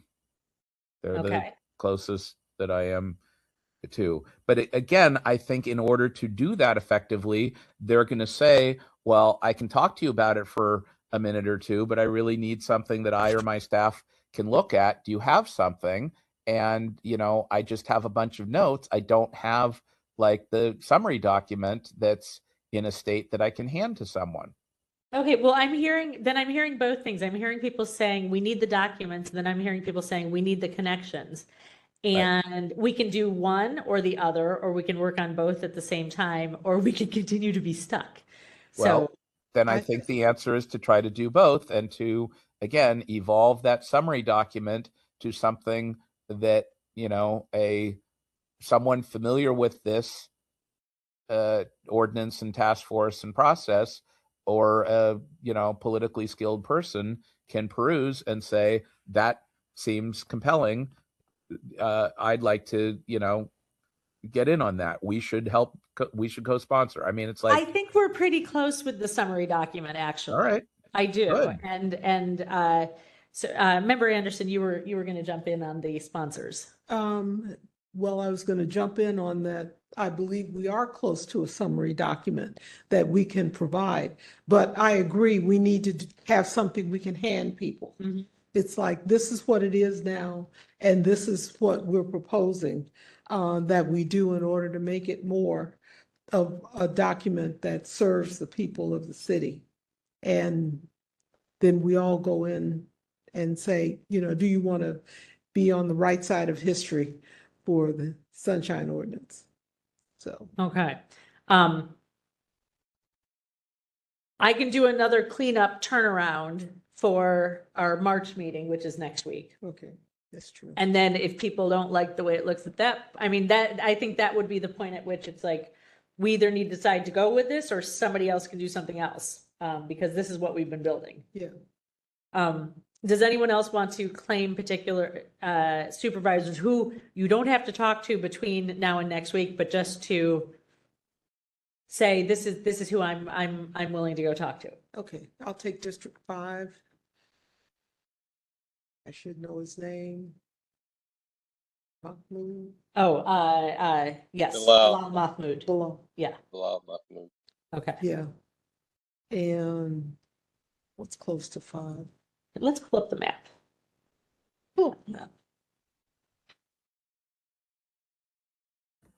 I mean, it may be that if each of us attempts to do 2 times 4 is 8.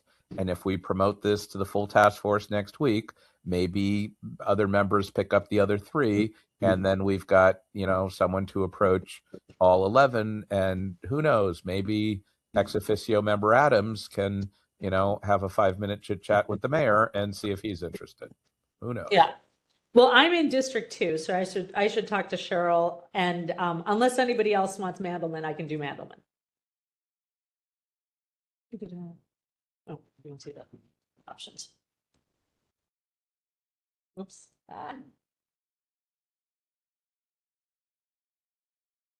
Big 10. Okay. So Walton. Okay.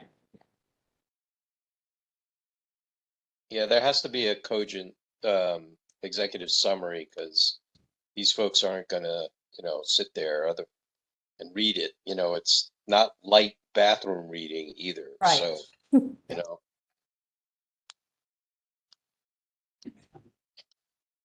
Okay, Mandelman, Wolf, Member Wolf, do you want to claim any, or do you want to see who people pick up in the meeting?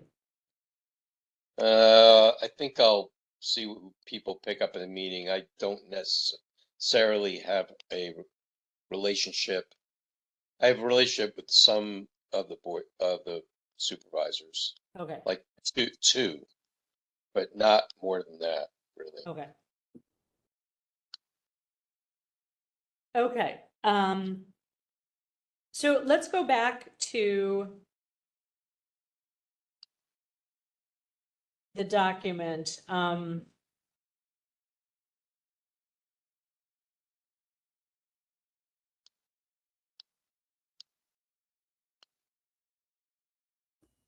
Another thing that was sort of still open-ended was about records retention issues. And I don't know, I think this is another situation where, we asked, should record retention issues remain in a separate portion of the administrative code or be moved to the Sunshine Ordinance? If they're kept as a separate part of the code, should the task force's jurisdiction extend to that section, similar to the way the task force has jurisdiction on some 12L matters? Has anyone's views changed on this, or this was something we noted as, seek legal advice on this? So maybe, yeah, go ahead. My only concern is I was under the impression there were some provisions in the charter Mhm. that outline retention for very specific either purposes or specific entities. Right. I'll check in with David. Do you have a sense of the same? I seem to recall that there's either a clause or a sentence somewhere buried in the charter that the Board of Supervisors shall have custody of the board's records, and so they're, some level of record Right. keeper. It's also recognized elsewhere in the admin code that the retirement system has interest in employee records. DHR may also have interest in employee records. The city attorney with legal records or records of legal significance, and the controller with regard to financial records. Other than that, there's State no law. specificity. There's some state law about, general records retention, but that we've got a slightly more specific local law, but it goes way back. I think I would just restate my position from a couple of months ago that as a starting point, and maybe we end there and maybe we get it, is that we just say that any change to a department's record retention policy and schedule shall be presented to the task force for our review and comment. That we would not have sign-off authority on records retention policies and schedules, but that we would at least be consulted on changes and be able to provide input. And if someone says, well, if you're going to provide input, then maybe you should just sign off on the damn thing too. And we'd say, okay, well, maybe we would. And, that's just another project for us. And maybe they'd say, nope, we don't want you nosing into that. You kind of enforce the thing, and it's up to departments to decide what they want to keep and not. So that's why I'm proposing a middle ground where we would have review and comment authority. And I think that's doable. It's not costly, and it shouldn't slow down the train because they don't actually change those things that often. That's a good point, that it happens so infrequently that this shouldn't represent a huge burden. Yeah, but practically speaking, you don't want every individual department and office to create their own retention policies that would disrupt the flow of public records, availability. Newsflash, they already do under Chapter 8 of the admin code, whether it's 8.1, 8.7, 8.14, 15, 16, wherever the heck, I can look it up. Each department, in fact, does create and maintain its own record retention policy and schedule, period. So to me, that's problematic. Well, I'm just saying that's how it works now. I understand, but doesn't that just seem impractical to Yes. having, a repository of available public records? But it's not the repository.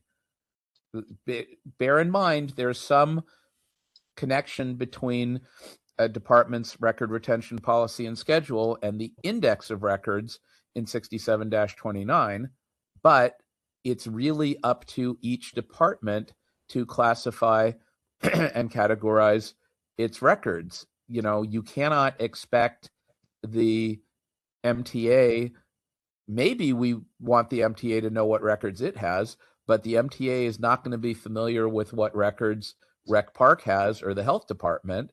And conversely, the health department's not going to know what DPW or the airport maintains or why.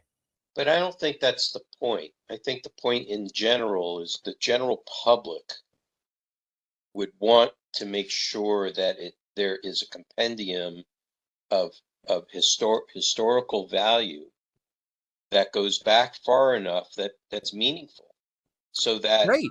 You know what I mean? I'm not disagreeing, but that's not what has informed that development of that area of law over the years. Got it. Okay. All right. That's my only gripe about retention. is that it's not uniform. Mm-hmm. Yeah, and maybe we have to accept that it may not ever be It may uniform. not. True.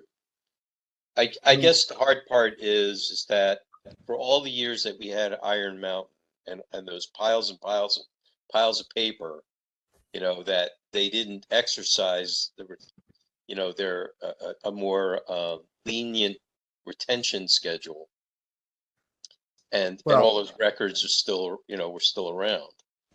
Well, I don't want to spend too much time on this, but let's just also bear in mind that there's a difference between keeping everything or keeping certain things and indexing them and being able to refer to them. If you only have box number, 1956, folder number 7, but you have no idea what's in that box or that folder, then great that you're keeping everything, but you can't find a damn thing, and that's not particularly helpful. So there's got to be some balance, I think, between what you're keeping and how much you're investing in indexing and making it available and describing what it is. Well, we all know how well the index of records works.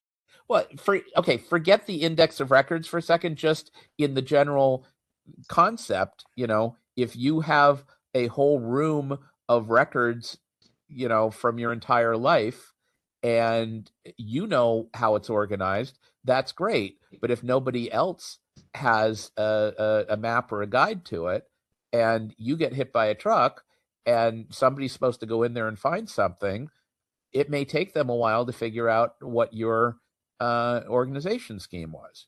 Okay. So, if you can imagine that for, what are we at now? 175 years of city history, much of which is only 120 years. And a bunch of it which burned a long time ago. Yeah, et cetera. And, stuff that's electronic may or may not be better indexed. Stuff that's not, again, may or may not. All kinds of stuff. I mean, and that's what we hear every month is people who may or may not be able to find stuff, even if they're trying. So there's the concept. I mean, I'm just thinking back to what Ms. Battle said earlier tonight. Just because you've got an international standard or code of ethics or whatever, right? If we're under-resourcing this entire area of records management, forget public records disclosure. If we're not managing the records particularly well or at all consistent across the departments, then we're pretty lucky that people are able to get what they're able to get every day. True, that's true. But the city probably couldn't actually run well either if there was a very, very short retention schedule. Could not. It could not right. operate. No business could do that without. I mean, there's some requirements under just financial records in general business that you have to keep them for 8 years. Right. Because those historical records are important at least for 8 years. Right. And since the city and county has all kinds of different functions, the DBI and planning have good reason to keep records of what was approved and what was built and whatnot. Absolutely. From, not just 5 months ago, but 50 years ago and 100 years ago, because that affects property rights. Yeah. Imagine if we lost all the records to the Millennial Tower. My gosh. Oh, well, please don't even speak it. But I think what we've, in our conversation so far, that didn't last a half an hour, I don't think. What we figured out that there's more to this records retention than maybe our capacity to handle, especially because of the nuances between departments. So maybe we can say if you will be available for guidance should you wish it to the departments, but I can't see where we could take on deciding what those retention, the lengths of retention should be. I think we would need staff to be able to do that. There are a lot of records. And as we've discussed, there are a lot of records. Yeah. And I think there are other things we can do and be effective in Sunshine. And I don't think records retention, I believe we should leave for Somebody the else. administrator. Yeah, to figure out and just make a suggestion that that it be looked at, especially as it concerns the management of those records and how people can access them. Okay. Fair enough. Okay, 1 second, I'm just typing this, that it be looked at more broadly. Yeah. Okay. I'll defer other thoughts on this topic and go on to something else. Okay, one thing, and I was at our December meeting, but not at our January meeting, and I'm curious if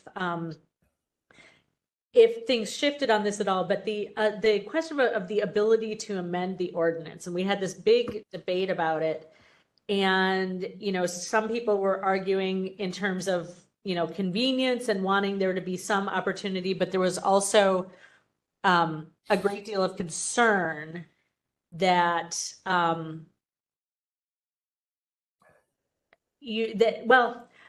concern that allowing the ordinance to be amending certain aspects by the Board of Supervisors, that would introduce some risk that does not currently exist.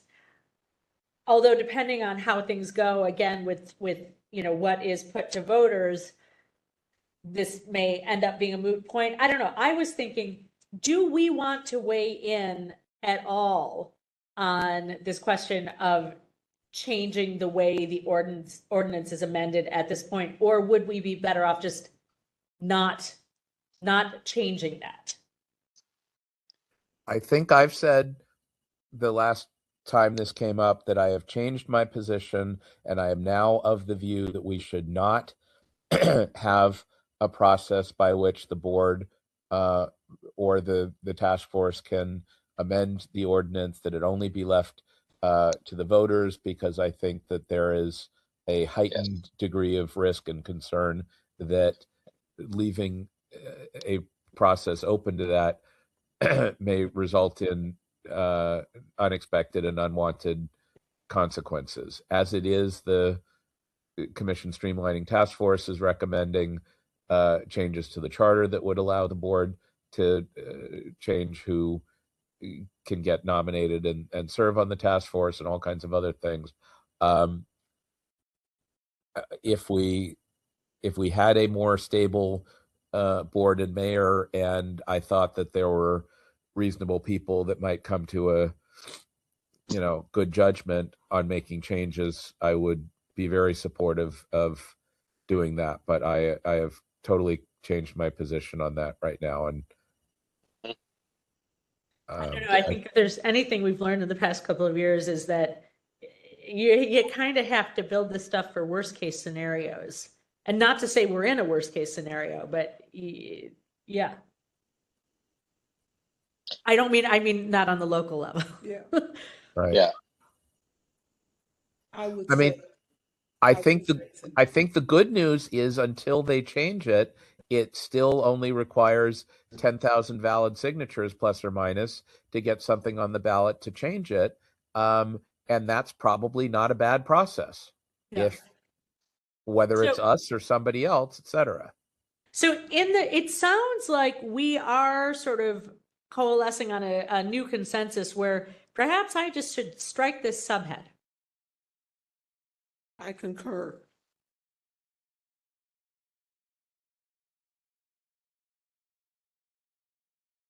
Member Pilpel, Member Wolf, is your silence concurrence?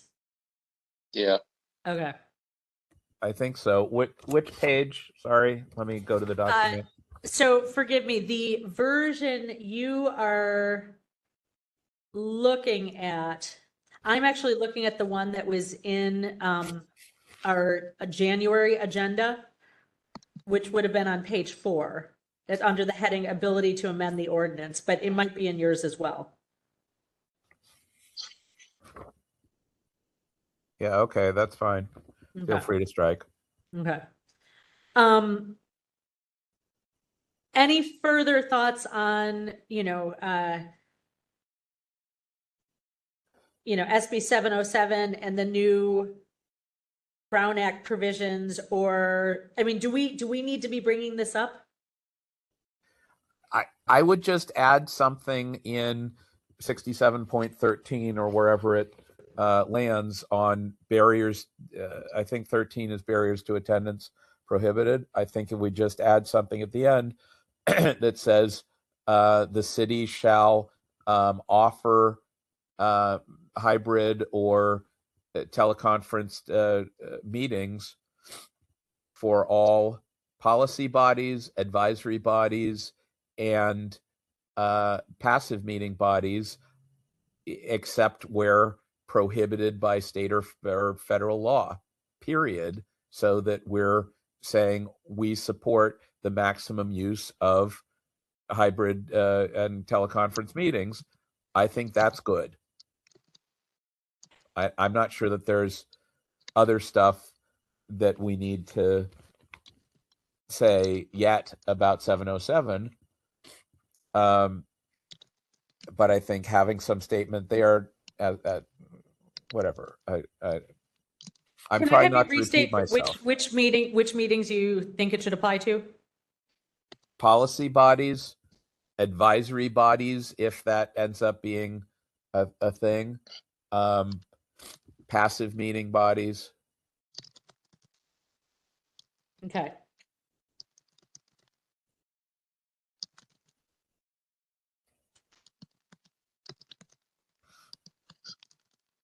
I mean, are there technical issues tonight or at other times when we're doing it like this? Yeah, No? there can be, but Okay, right. Minimal. Yeah. Yeah. Okay. Okay.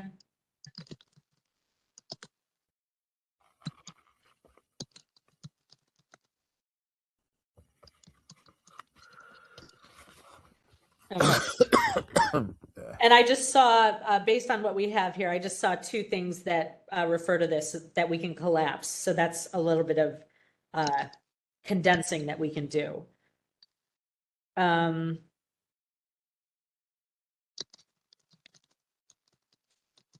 This item that we have clarified descriptions of policy bodies, passive meeting bodies, and other meetings in 67.3. And Chair Yankee had said, talked about what's happening in the streamlining task force. Do we have any further updates on this, or? No, Okay. not at this time that I'm aware of. Okay. I think, they've heard, I think they've made their decisions based upon what the public has brought to them, and, all the acrimony or support for whatever decisions they were making. And I think everybody's just waiting for bated breath for the supervisors to debate it out. Okay. Because they're, as we saw, they presented a, ballot measure proposal. And, that's not written in stone. It's just a proposal right now. So, we'll see where the chips fall, I guess.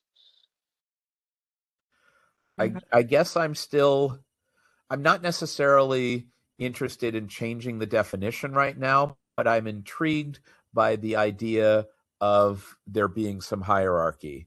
And we've talked about this a little bit before, that charter boards and commissions that are final decision-making bodies in nature, that they should have all of the requirements and protections. Okay. Other bodies created by ordinance or some other mechanism that are decision-making bodies, I think should have similar protections, agenda, minutes, public comment, that sort of thing.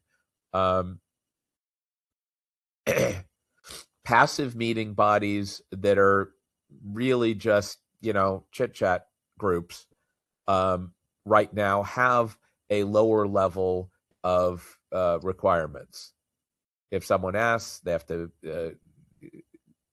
tell them about it, space available basis, no public comment required. They can, but they're not required to, et cetera, et cetera. So what you have left in the middle then is an advisory body. And so I'm intrigued by this idea of an advisory body that's not a final decision-making body, that's not currently defined in code. It is to some extent in SB 707, but it's not reflected in Sunshine. And if there were a thing that we could describe that's set up to give advice, not to make final decisions or issue other than a final report advising on some topic, what level of protection and requirements should apply there? And I don't have a good answer to that, but it's something to think about because there are some number of those, and there may be a greater number of those if the streamlining suggestions happen. Yeah, I would think like a group like Prozac. Yeah, there you go. That's a good example. Where it's, very citywide with a great breadth of interest on what one department does, and its function. Yeah. All right. I've got to go to another meeting.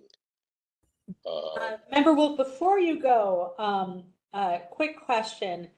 I was even thinking, because I have notes in here about asking you about research on the disability and accessibility language throughout. We could just put here, update disability and accessibility language throughout based on guidance from the Mayor's Office on Disability and leave it at that. The problem, I will just say it's a little problematic because the Mayor's Office of Disability doesn't necessarily operate totally independently. It's the Mayor's Office of Disability. It's not the City and County of San Francisco's Department of Disability. Okay. So I think they just reorganized recently, and we heard about that, and it was moved to some other agency and renamed. So, was it? I'll check into that then. Okay. And I'll try to. And if Member Wolf has to go, maybe to Member LaHood, if you can just take whatever pieces where you said, for example, research the disability language, if you want to just take that and assign it to Member Wolf and ask him to follow up and get back to us at the next meeting or before, that would be great. And if there are things that you think I'm best to research or whatever, fine. And same thing with you and Member Anderson. I mean, if we don't, break this down and take some assignments here, then we're just going to be having the same discussion in 2 months. Mm-hmm. Sure. Yes. Feel free to make assignments. Okay. Member Wolf, I'm going to email you that assignment. Okay. If Member Pilpel and Member Anderson can stay on, let me see if there are things I want to assign out to you. Let's see. Can I leave? You are dismissed. Thank you. See you next week. Have a good night, everybody. You too. Member Wolf is noted absent at 8:04 p.m.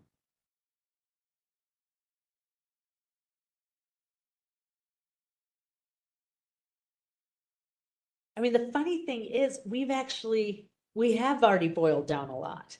I mean, it's really just,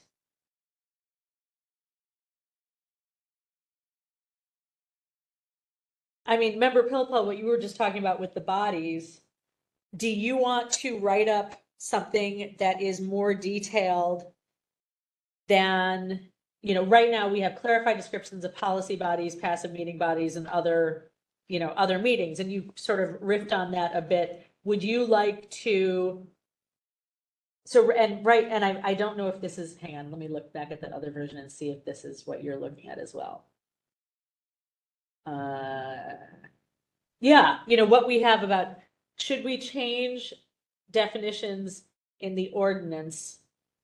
Or have SOTF provide better guidance for what these terms mean to help members of the public, for example, via memo or our website, rather than amending the ordinance? Well, this is the question about what we had about whether it belongs in the ordinance. Based on what we were just saying, do we think we should hold on this because the decisions are being made in other places?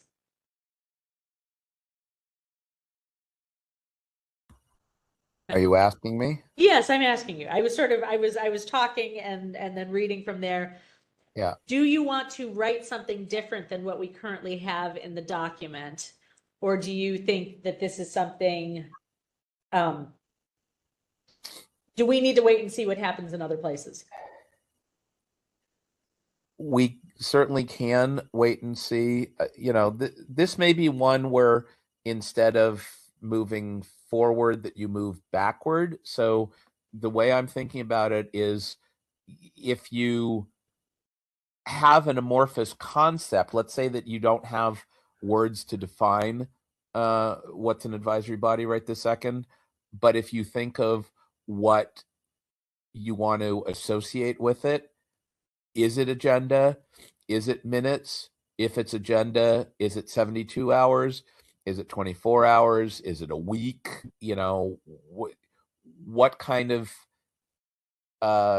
requirements do you want to apply to it? Is it public comment? Is it 3 minutes? Is it more? Is it less? Is it with discretion? You know, I don't think I mean, if the thing doesn't exist, we can't ascribe rules to it. right. So again, you can go at it from either way. If you don't have a working definition yet, but you can think of what you want to associate with it, then you can work back into a definition and say, okay, well, if we're doing A, B, and C, but not D, E, and F, then maybe the things that applies to is da-da-da. That makes sense. But you... What do you want to do at this point? Get rid of this cold and be able to breathe a little better. I'm not sure I want to do anything with that. Okay, then we'll leave it right alone. now. Okay. Yeah.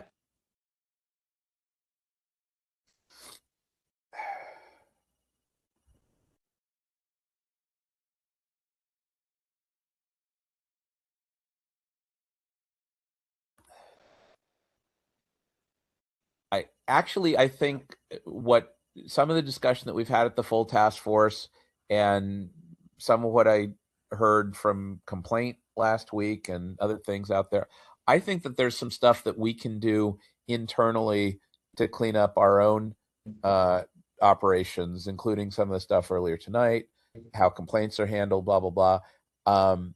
So, you know, there's a lot of how are we not better using the existing tools.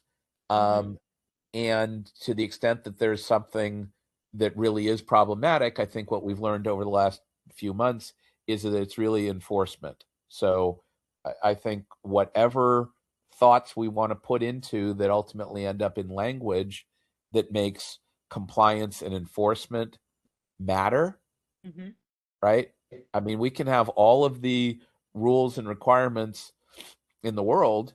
If we don't have a way to enforce compliance, and if we don't have some place that we can send stuff, and if nobody's going to hold a hearing, and all we're doing is writing weak or strongly worded letters, and it's all getting ignored, then what's the point? So we've got to have some stronger and more meaningful enforcement provisions in here, I think. And maybe that's the strongest and most important thing to get at. Amber Anderson, any closing thoughts? I think it's pretty much been said. Okay.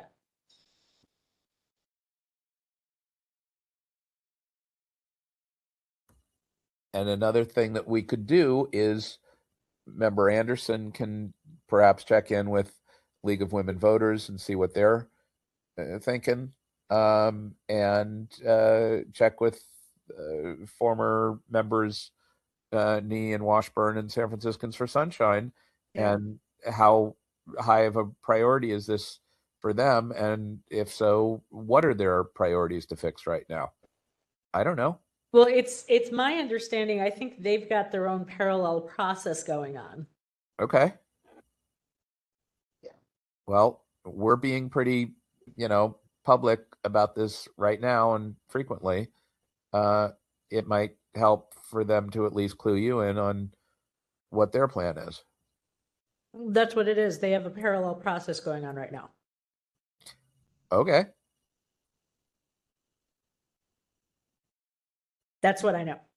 Okay. So, okay. So here's what I'm thinking. Based on what we've talked about today, I mean, we trimmed a couple of little things. I'm gonna revise this. I'm going to write to Chair Yankee to see if we have any update on the city attorney's office.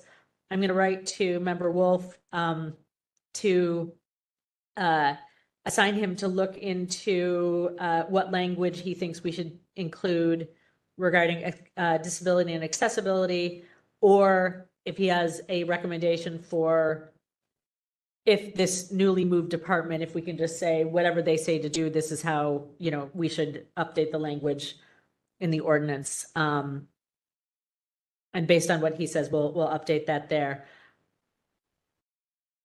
Is there anything else that you would like to do to this summary document?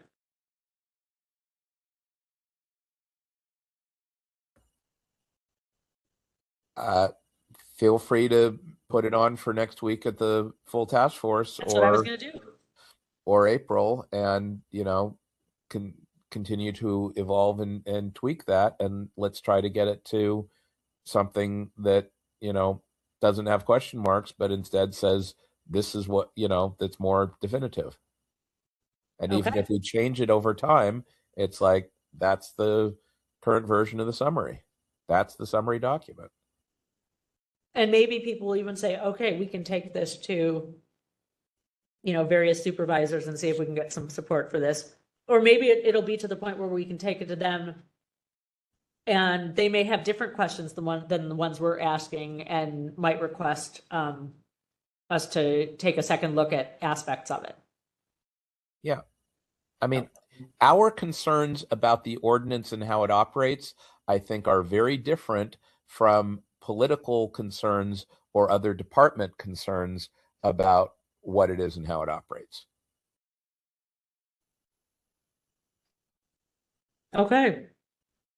I don't think there's anyone there, but Ms. Peterson, do we want to see if anyone wants to make public comment on this item? I forgot to ask before because I thought we were all alone. We have no one in the room with us. In the online community, if you'd like to make public comment on this item, please raise your hand in the app or press *3. We have no one in the queue. Okay. Thank you all. I do feel like we're making progress. I like that we follow quickly after our CAC meetings with a full task force hearing, because I feel like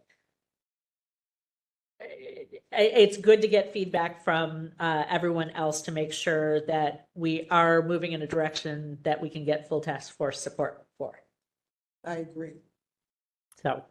And Chair LaHood, if you can talk more next week, whether or not my voice is back, on summary, timeline, sponsor, and text, then I can talk about it less, which would be okay. Great. That would be great. All right. Thank you. Thank you. Administrator Peterson, let's call the next item. Item 7, announcements, comments, questions, and future agenda items by members of the Compliance and Amendments Committee. Does anyone have anything? No. I think it's all ordinance all the time. Let's call the next item. Just to confirm, are we April 28th? Hence at 4:30. Actually, Pat, that is a good question. I was confused. Member Wolf was suggesting that we also have a March meeting, or was that a misunderstanding? There is not a March meeting scheduled.